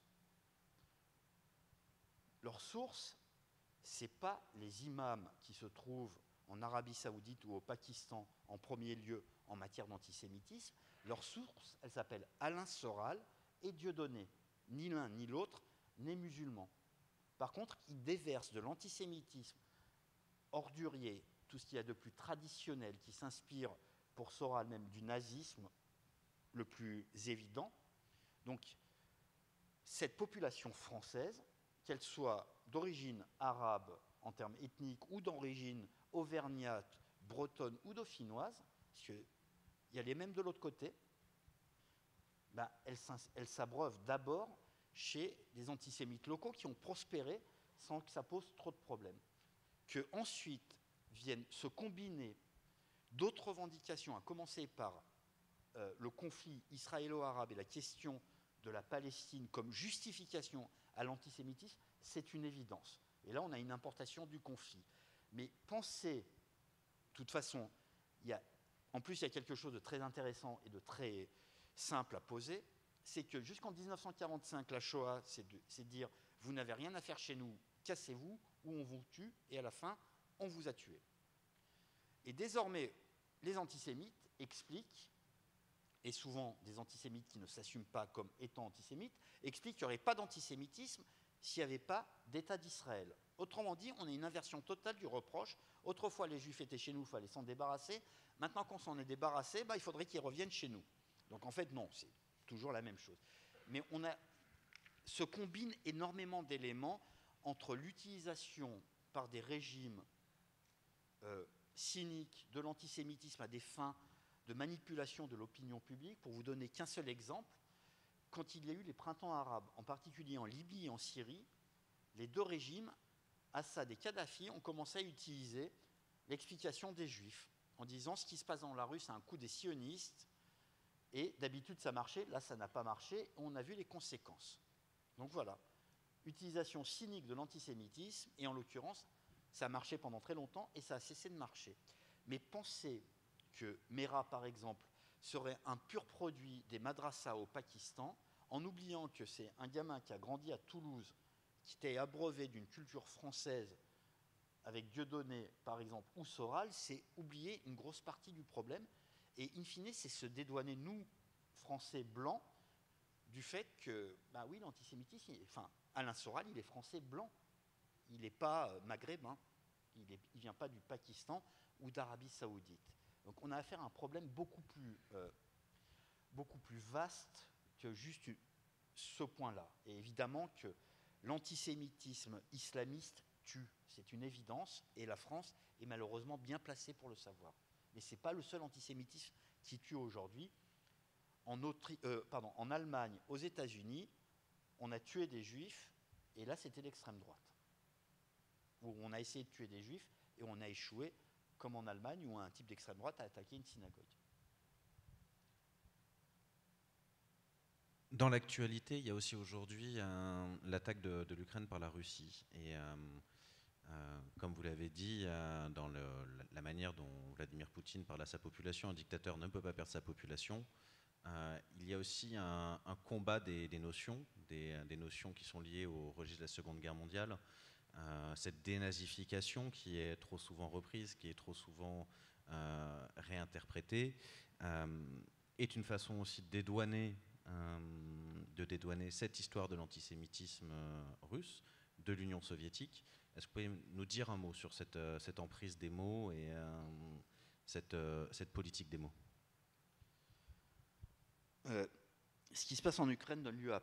Depuis un mois, on a affaire à l'usage de plein de mots, donc la dénazification, le fait que les Ukrainiens sont tous des nazis, l'accusation de génocide commis par les Ukrainiens contre les minorités russes. Il y a plusieurs choses à en dire. D'abord, il y a l'utilisation de la Seconde Guerre mondiale, mais en France, on a exactement la même chose. Et que Zemmour, Le Pen ou d'autres, ou Mélenchon ou d'autres, nous parlent de Vichy, c'était la France, c'était pas la France, qu'on nous parle en permanence de ça, ça nous montre que la Seconde Guerre mondiale est aussi omniprésente chez nous. Donc c'est pas propre à cette Europe orientale. Ensuite, les accusations de Poutine, elles sont très cyniques. Si on prend l'Ukraine, il y aurait beaucoup de choses à dire sur l'Ukraine, mais l'extrême droite ukrainienne aux dernières élections en Ukraine, elle fait 3%. Donc c'est beaucoup, 3%, mais on est en France, et l'extrême droite en France, là sur les sondages, les intentions de vote du premier tour, elle est quasiment à 40%. Donc, Vladimir Poutine pourrait aussi nous accuser de nous, et là, il n'aurait pas forcément tort en matière d'extrême droite. Donc oui, l'Ukraine a une histoire très particulière qui est partagée par la Russie. En Russie, les nazis ont le droit de défiler ouvertement à Moscou, c'est une réalité.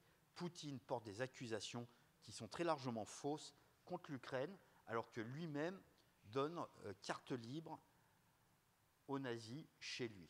Donc on a un usage cynique d'accusations qui sont politiquement très ancrées, mais comme dans toutes les sociétés européennes depuis la Seconde Guerre mondiale.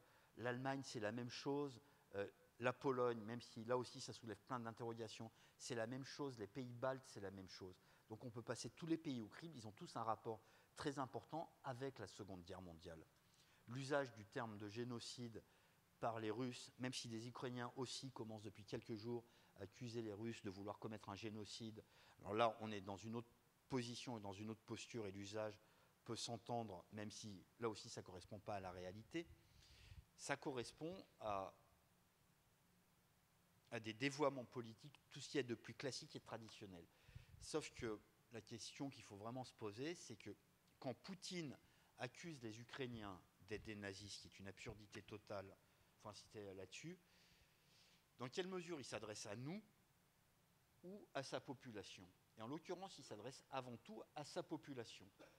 Pour dire l'Ukraine, qui est un pays frère avec un peuple frère, est sous l'emprise d'un régime que nous honnissons depuis la Seconde Guerre mondiale, et donc nous devons agir en leur faveur. Et en l'occurrence, je pense qu'il n'en a rien à foutre de ce que nous, on peut penser, puisqu'il ne s'adresse pas à nous, en l'occurrence. Alors, je regarde le temps et en même temps, je vous écoute attentivement, Tal. Il restait une question, alors je vais essayer de la poser parce que vous parlez de cette façon de dévoyer l'histoire. Et ce qu'on a entendu quand même, ce qu'on entend de plus en plus, c'est quelque chose qui nous semblait acquise. C'était en 1995 le discours de Jacques Chirac reconnaissant la responsabilité de l'État français dans la déportation des Juifs de France. Ce discours avait été, je dirais, repris à la fois par François Hollande, enfin par les présidents qui se sont succédés au pouvoir. Et on voit, je dis aujourd'hui, mais ça a été le cas d'ailleurs dès 1995, où certains ont pu contester ce discours, cette responsabilité de l'État français. Mais on va dire qu'on était parvenu quand même à un certain consensus sur cette vision assez lucide de ce qu'avait été le rôle de cet État français. Et je me permets de le souligner parce qu'en plus le texte avait été écrit par une Toulousaine, qui est Christine Albanel, étudiante d'ailleurs au lycée Saint-Cernin à Toulouse. Voilà. Comment aujourd'hui, vous qui êtes historien, on l'a bien vu ce soir, vous arrivez à... On l'a vu, je l'ai bien compris. Comment vous arrivez à finalement rentrer dans le débat public, qui est celui le plus souvent du polémiste, de celui qui vit de l'actualité, de cette histoire immédiate. Et on sait quand même que l'historien a besoin de ce recul, de cette mise à distance. Et d'ailleurs, en discutant un petit peu avant de démarrer, on parlait du grand historien Pierre Vidal-Naquet, qui lui justement, et on connaît ses engagements au moment de la guerre d'Algérie contre ces fameux faussaires de l'histoire pour dénoncer les négationnistes, disait moi je vais m'intéresser à l'Antiquité pour ne pas avoir justement à être mis en difficulté par rapport à des débats trop contemporains, et comment j'arrive à concilier l'engagement que je peux avoir, qui est politique, qui est civique, et en même temps mon métier d'historien qui doit me mettre à distance et me donner une certaine objectivité. Aujourd'hui, quand vous entendez ce type de discours, en tant qu'historien, comment on se positionne dans le débat public? Ok, alors question à la salle. Non, mais je vais répondre, et je vais essayer de répondre brièvement avant de faire un long tunnel. Mais vous avez cité le discours de Jacques Chirac. Donc, Jacques Chirac, en 1995, reconnaît la responsabilité de la France dans la déportation des Juifs. Voilà ce qu'il fait. Il reconnaît la responsabilité. Quand vous écoutez ceux qui attaquent le discours de Chirac et qui essaient de le délégitimer, pas depuis aujourd'hui, mais depuis 1995, ils recourent tous au même terme c'est de la repentance. Donc pour répondre à votre question, en fait, ce n'est pas le fait d'être historien, c'est le fait de ne pas être trop stupide à un moment qui devrait faire réagir. Chirac reconnaît quelque chose. Chirac, qui est président de la République française, laïque, machin et tout, il ne se repent pas, il n'est pas chrétien, il n'y a aucune repentance dans ce qu'il fait. Il ne dit pas « je me repens ». Voilà. Donc quand quelqu'un dit « c'est de la repentance », il suffit juste de lui dire « vous ne parlez pas français correctement, il y a un problème au niveau des connexions neuronales. » Ou alors vous êtes con comme un manche à balai. Voilà, c'est une des deux possibilités. Mais juste entendre proliférer ce terme de repentance comme disqualification du discours de Chirac, ça ne marche pas. Je veux dire froidement, ça ne marche pas. Donc si quelqu'un dit Chirac fait de la repentance, ben non, factuellement, enfin, juste de la maîtrise de la langue française relativement banale, suffirait à le contrer. Donc c'est pas tant être historien, enfin je veux dire, là c'est juste de la logique, tout ce qu'il y a de plus simple, un discours, une pseudo-critique du discours. Donc ça déjà c'est un point. L'autre élément c'est, alors il est toujours de bon ton, et c'est souvent effectivement important, de dire que les scientifiques tendent vers l'objectivité, ce qui est aussi une réalité. Mais les scientifiques aussi, et d'ailleurs c'est le grand jeu de Zemmour, de dire tel historien est de gauche, donc forcément il est biaisé, par contre les historiens d'extrême droite le sont nettement moins chez lui. Mais en fait il y a quelque chose de beaucoup plus simple. C'est que oui, effectivement, si vous regardez les grands historiens de la Révolution française, ils sont souvent soit catholiques, pratiquants, ce qui est leur droit, soit communistes, très pratiquants, ce qui est aussi leur droit. Mais il y a deux grandes écoles traditionnelles en France sur la Révolution française.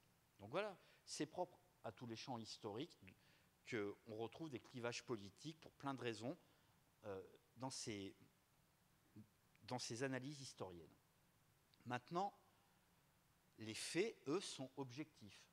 Le 26 août 1942, à Toulouse, mais comme à Grenoble, les policiers, les gendarmes français, sur ordre de l'État français, ont arrêté des Juifs. Ça, factuellement, c'est ni de droite ni de gauche. Ce sont des faits. Après, vous pouvez dire, c'est bien bon pour leur gueule, ça vous positionne quelque part sur l'échiquier politique. Vous pouvez dire, ça pose un problème en matière de collaboration d'État. Et donc, là, d'un strict point de vue d'objectivité, je ne vois pas en quoi mes accointances politiques se reflètent là-dedans. Après, on peut essayer de me disqualifier en disant que je serais un sale républicain, un sale gauchiste ou un type de droite républicaine. Parce que hier, j'ai écouté 10 minutes de conneries de Zemmour et il essayait de disqualifier Valérie Pécresse en lui disant « Non, vous n'êtes pas de droite, vous êtes centriste ». Donc voilà. Oui, non, mais on redéfinit la réalité. Mais pour en revenir à cette question, faire de l'histoire, théoriquement, c'est s'engager aussi, enfin, comme faire de la science en général.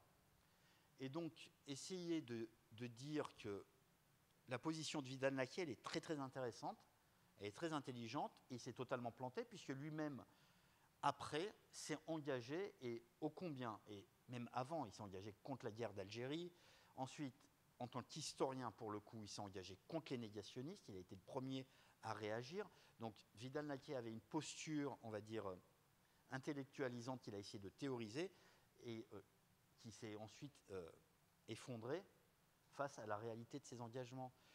Donc un historien qui vous dit « je ne m'engage pas », ouais, ok. Et un autre qui s'engage à outrance, ça peut aussi être problématique en matière de dévoiement. Moi, de mon point de vue, s'il faut parler d'engagement, c'est de s'intéresser à la réalité des faits, la réalité brute des faits et de ce qu'on peut en tirer. Après, on peut essayer de contester ce que j'ai dit, ce qui me ferait beaucoup rire, ce soir. Voilà. Mais factuellement, je n'ai fait que dérouler des faits. Dire que l'URSS de Staline a été antisémite, j'ai rien révolutionné en disant ça, enfin, je sais pas moi qui l'ai découvert. Voilà. Factuellement, c'est authentique. Si quelqu'un veut protéger, enfin, défendre le régime de Staline en disant c'est faux, ben, il redéfinit la réalité. Moi, j'ai rien fait d'autre que de rappeler cela. Après, on peut dire oui, ben, il avait bien raison de le faire. C'est faux, c'est malheureux, c'est voilà. Là, ce sont des appréciations qui relèvent du champ politique. Eh bien, je ne crois pas, cher Tal, que qui que ce soit dans l'assistance voudra revoir et ou reprendre ou réviser c'est bien la dommage. démonstration. En tous les cas, merci beaucoup pour ce travail d'historien, cette vigilance dans le présent. Et je crois que nous traversons des heures où nous avons fort besoin de ces lectures, de cette exigence de ce travail. Donc merci beaucoup. Merci beaucoup. Merci. Au Mémorial de la Shoah, nous accompagner sur ces missions-là. Et à n'en pas douter, cher Tal, on va vous retrouver encore plusieurs fois en Haute-Garonne, si vous nous faites le plaisir de venir, avec l'antenne sud du Mémorial de la Shoah, avec le musée de la Résistance et de la Déportation. Et nous sommes très heureux. Je me tourne vers Jean-Luc, savoir si on a encore le temps de quelques questions. Je vois un hochement de tête qui me dit oui. Du coup, c'est moi qui ai le mauvais rôle, quoi. Donc, Messieurs, dames, si vous avez des questions, n'hésitez pas. Bonsoir. Une question, et puis peut-être sous forme d'humour, une contestation. Une question. Qu'est-ce qui explique la séquence de dynamique meurtrière que vous avez évoquée en 1941 et l'exemple roumain? Et la contestation, non, c'est pas un rétablissement de fait, mais c'est la chronologie. Mera, l'antisémitisme, probablement, c'est intéressant ce que vous avez dit, mais il a commencé par tuer des militaires. Voilà. Je ne l'ai pas nié. J'ai pas dit que vous l'aviez, j'ai dit sous forme d'humour. Oui. Non, mais voilà. non, on m'a interrogé sur l'antisémitisme de Mera, pas sur les actes de Mera. Mera commence par tuer des symboles de la République et l'engagement dans l'armée républicaine avant de tuer des juifs qui représentent aussi autre chose pour lui. Mais non, du coup, il n'y a pas de contestation, on est d'accord. Non, je plaisante. Oui, j'ai bien compris. C'est de l'humour juif, pardon. Du coup, si je dis que j'aime pas, j'ai passé pour un antisémite.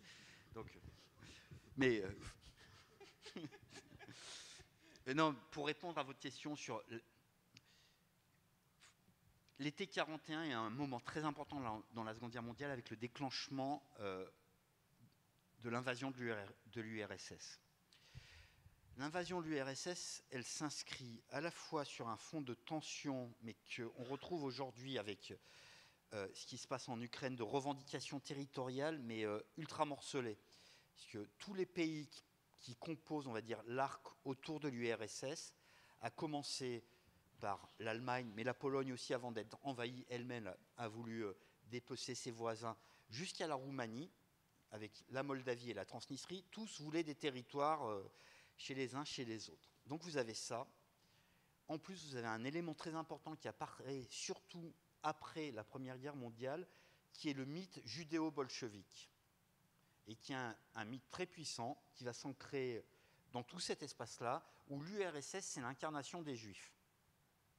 Et donc forcément, toutes les tensions avec l'URSS et tout le rejeu et les ressentiments dans ces États-là sur les pertes territoriales s'expliquent par un élément majeur, les bolcheviks, autrement dit les Juifs. Et ce type de tension, vous le retrouvez aussi en Pologne, vous avez toute une vague de pogroms quand les Allemands envahissent la partie polonaise occupée par les Soviétiques. Vous avez notamment le tristement célèbre pogrom de Jedwabne. Donc on est vraiment dans ce moment-là où on a déchaînement de violences populaires contre les Juifs auxquels on fait payer le bolchevisme. C'est vraiment ça le déclencheur. Et donc cette vague de violence vient s'inscrire dans tout l'ensemble de l'antisémitisme et des violences qui se sont diffusées depuis le milieu des années 30. Si on prend la Roumanie, on a un régime roumain qui a réactivé l'antisémitisme d'État qui venait à peine d'être disqualifié quelques décennies avant. Donc il ne faut pas oublier que la Roumanie a été hautement antisémite et que jusqu'à la Seconde Guerre mondiale, ça a été une terre importante d'antisémitisme. Donc craquer une allumette suffisait à déclencher les violences. Et c'est la même chose dans les pays baltes au même moment. dans la Pologne, même si elle est occupée au même moment, ensuite en Moldavie, en Ukraine occidentale au même moment, du fait à chaque fois de nationalités locales des Ukrainiens, des Roumains, des Lettons, etc. etc. Je ne sais pas si ça répond à votre question, mais c'est à peu près tout ce que je peux répondre. Y a-t-il encore une question au fond de la salle? Je vois au milieu et au fond. J'ai vu bouger.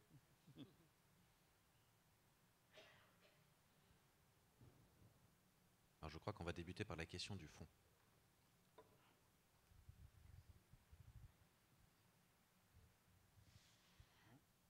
Alors, c'est bon, maintenant. J'ai une petite question, je vais essayer d'être assez claire. Je voulais savoir s'il existait des indices qui nous laisseraient, enfin nous, ou n'importe quelle population ou société, comprendre qu'on passe d'une haine, on va dire, qui est là, mais où il n'y a pas de violence, à un cran au-dessus où il y a des violences. Enfin, je ne sais pas si vous voyez ce que je veux dire. Oui, je vois ce que... Alors, je pourrais essayer de prétendre de vous répondre, mais je pense que ça serait un peu absurde d'essayer de répondre à cette question, mais on peut essayer d'utiliser des éléments contemporains pour essayer de réfléchir au passé.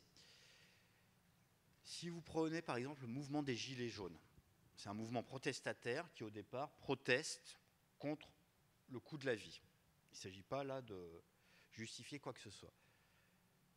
Et vous avez vu que d'un coup, vous avez une explosion de violence, par exemple, à Paris, où on a détruit littéralement du mobilier urbain, des façades de magasins, et jusqu'à des symboles, enfin, on s'est attaqué à l'Arc de Triomphe. Qu'est-ce qui explique qu'à ce moment-là, on a un déclenchement de violence? Ben, très objectivement, je ne vois pas, moi, ce qui explique qu'à ce moment-là, en France, on a un déclenchement de violence. On proteste, mais comme on a toujours protesté en France, des dégradations dans les manifs, il y en a toujours eu, ce n'est pas une nouveauté. Pour ceux qui se rappellent des années 70-80, il y avait ce qui était appelé les autonomes, qui passaient leur temps à caillasser et à balancer des écrous et des boulons. Donc ça s'est toujours pratiqué. Mais pourquoi là, on a eu, à ce moment-là, une explosion de violence qui a tourné les caméras du monde entier sur la France? Je ne sais pas si qui que ce soit peut apporter une réponse. Qu'est-ce qui fait, si on en vient à la question des violences antisémites, qu'à un moment précis, on se met à tuer? C'est excessivement difficile de répondre. Pareil, si on prend la vague actuelle de violences contre les Juifs en France et les tueries, le premier assassinat effectif, c'est Ilan Halimi. Pourquoi à ce moment-là, Ilan Halimi est tué alors qu'il n'y a pas de violence majeure en France? Alors, on peut essayer de réfléchir à ce qui se produit à ce moment-là en France. C'est le début de la vague Dieudonné Soral, par exemple, mais ils ne sont pas encore ultra dominants comme ils vont l'être dans les années après. Le conflit israélo-palestinien, il est là, mais il a toujours été là, donc ça aurait pu se produire dans les années 90. Donc qu'est-ce qui fait qu'à ce moment-là précis, ça commence? Je ne peux pas vous dire. Pour ce qui est de la Shoah, on peut essayer de le cerner plus finement, mais pareil, il n'y a pas une explication.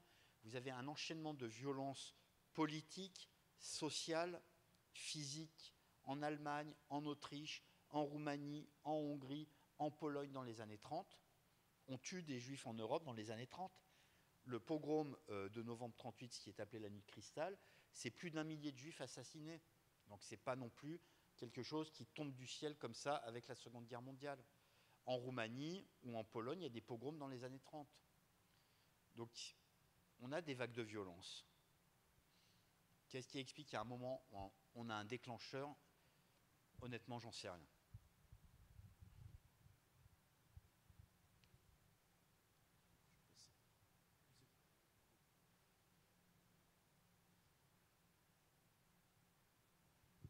Bonsoir. Vous parliez de comment on s'inscrit dans le débat de l'actualité. Donc je comprends bien que l'historien il s'appuie sur des choses qui se sont passées et qu'il a besoin de prendre du recul. pour s'inscrire dans l'actualité immédiate, comment on fait pour prendre du recul et pour être certain que les faits qu'on considère être les vrais le sont?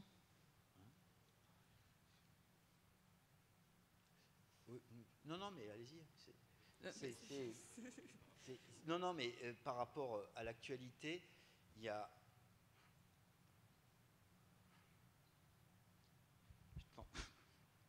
Il y a un dicton en France qui dit qu'il vaut mieux tourner 7 fois sa langue dans sa bouche avant de parler. Il y a beaucoup de gens qui feraient bien de se l'appliquer. Mais ça vaut pour les commentateurs. La question, c'est de savoir comment on a affaire à quelque chose de réel dans l'actualité. Oui, arrête de gesticuler. Oui, mais je suis en train de parler, donc ne gesticule pas devant moi. Merci. Je bouge plus. Voilà. Le truc, c'est qu'on n'est jamais sûr de rien, en soi. Maintenant, moi, je suis assez sûr que le 11 septembre 2001, il y a 2 tours qui sont tombées à New York et que le Pentagone a été visé. Ça, je suis assez sûr. Voilà. Je suis assez sûr que la Russie de Poutine a envahi l'Ukraine. Voilà. Factuellement, je suis assez sûr de ça. Donc, on peut toujours craindre de se tromper, mais si on craint toujours de se tromper, on ne fait rien. Maintenant, il y a aussi le fait qu'on ne peut pas non plus réagir sur tout en permanence et avoir un avis sur tout. Si on prend la pandémie, par exemple, qu'on a tous subi, moi, j'ai fait des études d'histoire, pas de médecine, donc pendant 2 ans, j'ai fermé ma gueule sur ce sujet-là. Voilà, donc après, j'ai un avis sur le port du masque ou des choses comme, ou le non-port du masque, sur la vaccination, enfin, ou plutôt un avis médical fondé sur ce que disent les médecins.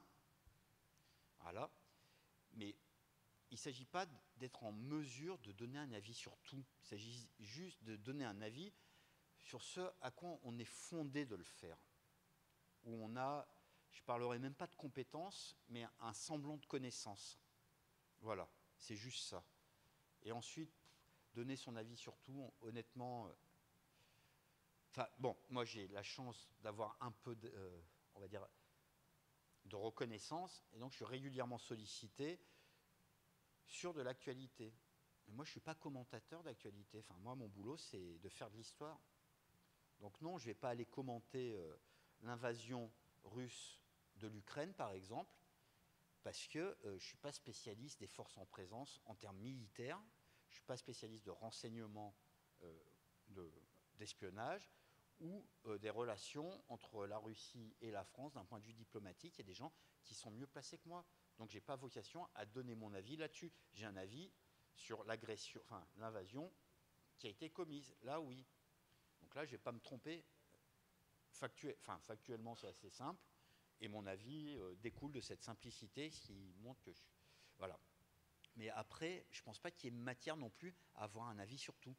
En général, les gens qui ont un avis sur tout, ça ne vaut pas grand-chose. Une dernière question, Jean-Luc. Vas-y, gesticule. Je peux y aller là. Je peux y aller, Jean-Luc. Adam. Mais non, mais non. Jean-Luc.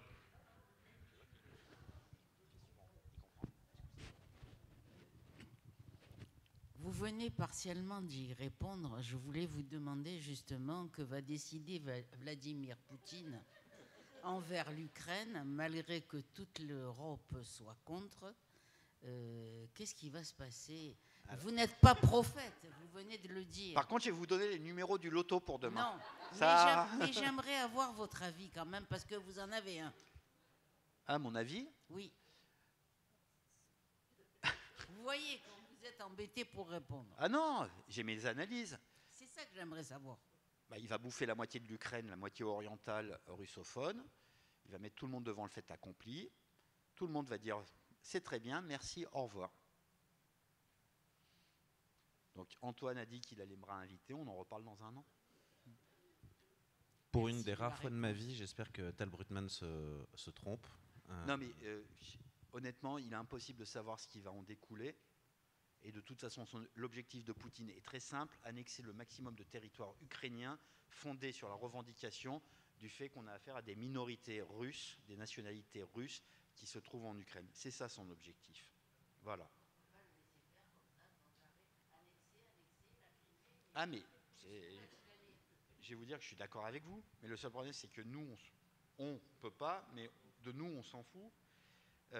Le nous étant que, vous voyez bien que même une grosse partie du personnel politique en France, au moins 3 candidats sont plutôt amoureux de Poutine, passent leur temps à dire que c'est mal de livrer des armes aux Ukrainiens. Donc, en fait, je pense qu'on est dans une salle qui est acquise à des idées plutôt démocratiques, mais il faut bien comprendre qu'en France, depuis au moins 25 ans, on a des candidats d'extrême droite au second tour. Il n'y a pas juste les Ukrainiens qui seraient nazis, les Français aussi. On a des candidats d'extrême droite au second tour. On a aussi un candidat de gauche radical qui a des accointances qui sont parfois franchement nauséabondes, et que tout ça additionné fait que le point de vue que vous venez d'exprimer et que je partage totalement, il n'est pas forcément ultra dominant en France. Ben voilà, ça tombe bien, on a des présidentielles bientôt. Je pense que ça va changer de toute façon. La toute dernière question, Jean-Luc. Merci, bonsoir.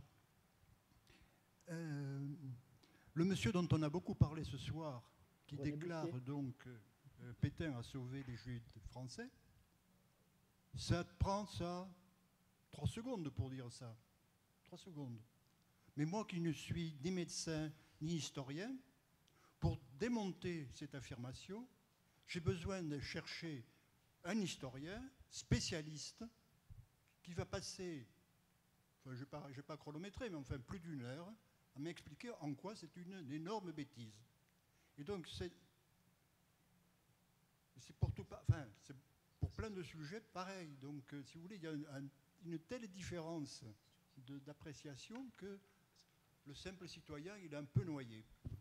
Enfin, moi, je suis noyé. Non, mais vous, simple citoyen. Vous avez totalement raison, et c'est là le problème, mais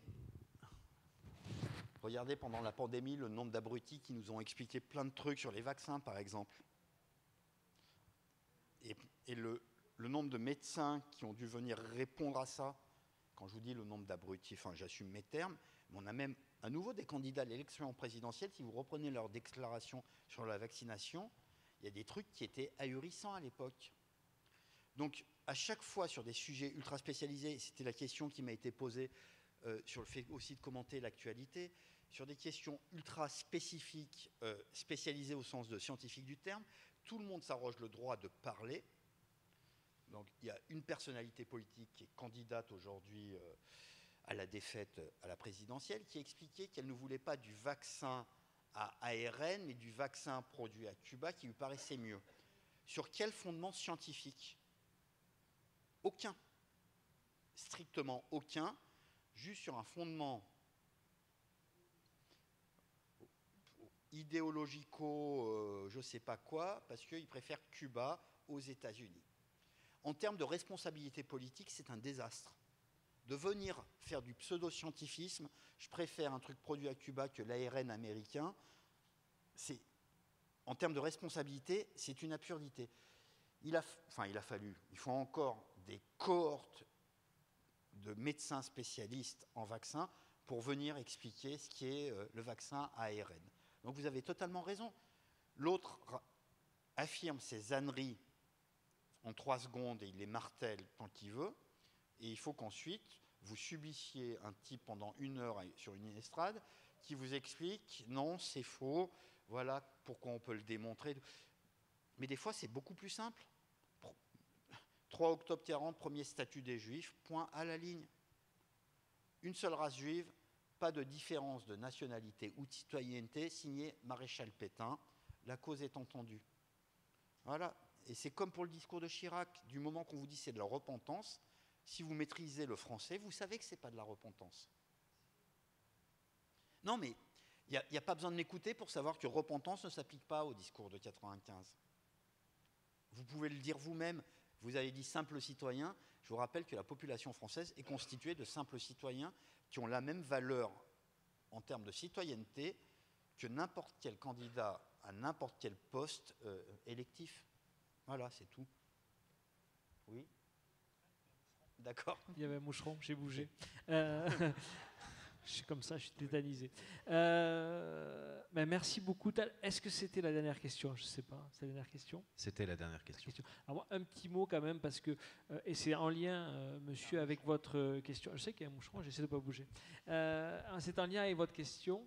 Un grand merci au conseil départemental et au musée de la Résistance et de la déportation, justement, d'avoir proposé cette soirée, parce que c'est l'occasion d'avoir eu Tal Brutmann à nos côtés pour ses éclairages, et puis voilà, de se poser, d'échanger ensemble pour que ces questions si sensibles, alors bien sûr on peut toujours, et je crois que Tal l'a assez bien fait ce soir, traiter de certains noms d'oiseaux le polémiste, mais non, on n'a pas entendu la même chose, mais de manière générale, c'est que le fond de ce qui est dit, sans qu'il y ait cet éclairage historique, remet en cause un certain nombre d'acquis qui ont été fondés par toute une historiographie depuis 40, 50, 60 ans, et que finalement, ce sont aussi des enjeux de société, de citoyenneté qui sont importants, et donc le mémorial de la Shoah là, que je représente ce soir est vraiment très heureux d'avoir pu participer à cette soirée et contribuer, comme le fait cette institution, à éclairer l'histoire. Voilà. Merci Tal et merci à vous.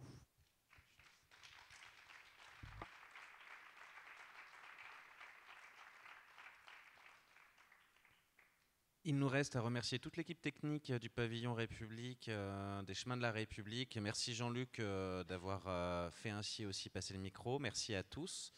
On vous invite à revenir encore au rendez-vous du conseil départemental, parce que monsieur, c'est la volonté de la collectivité que vous puissiez trouver ici des arguments et des éléments à opposer. Vous dire enfin que vous aurez une table de présentation des ouvrages de Tal Brutmann qu'il dédicacera en partenariat avec la librairie Ombre Blanche, et nous vous donnons rendez-vous dès demain au village des associations Ensemble pour l'égalité entre 11h et 18h derrière la place du Capitole. Merci beaucoup à tous.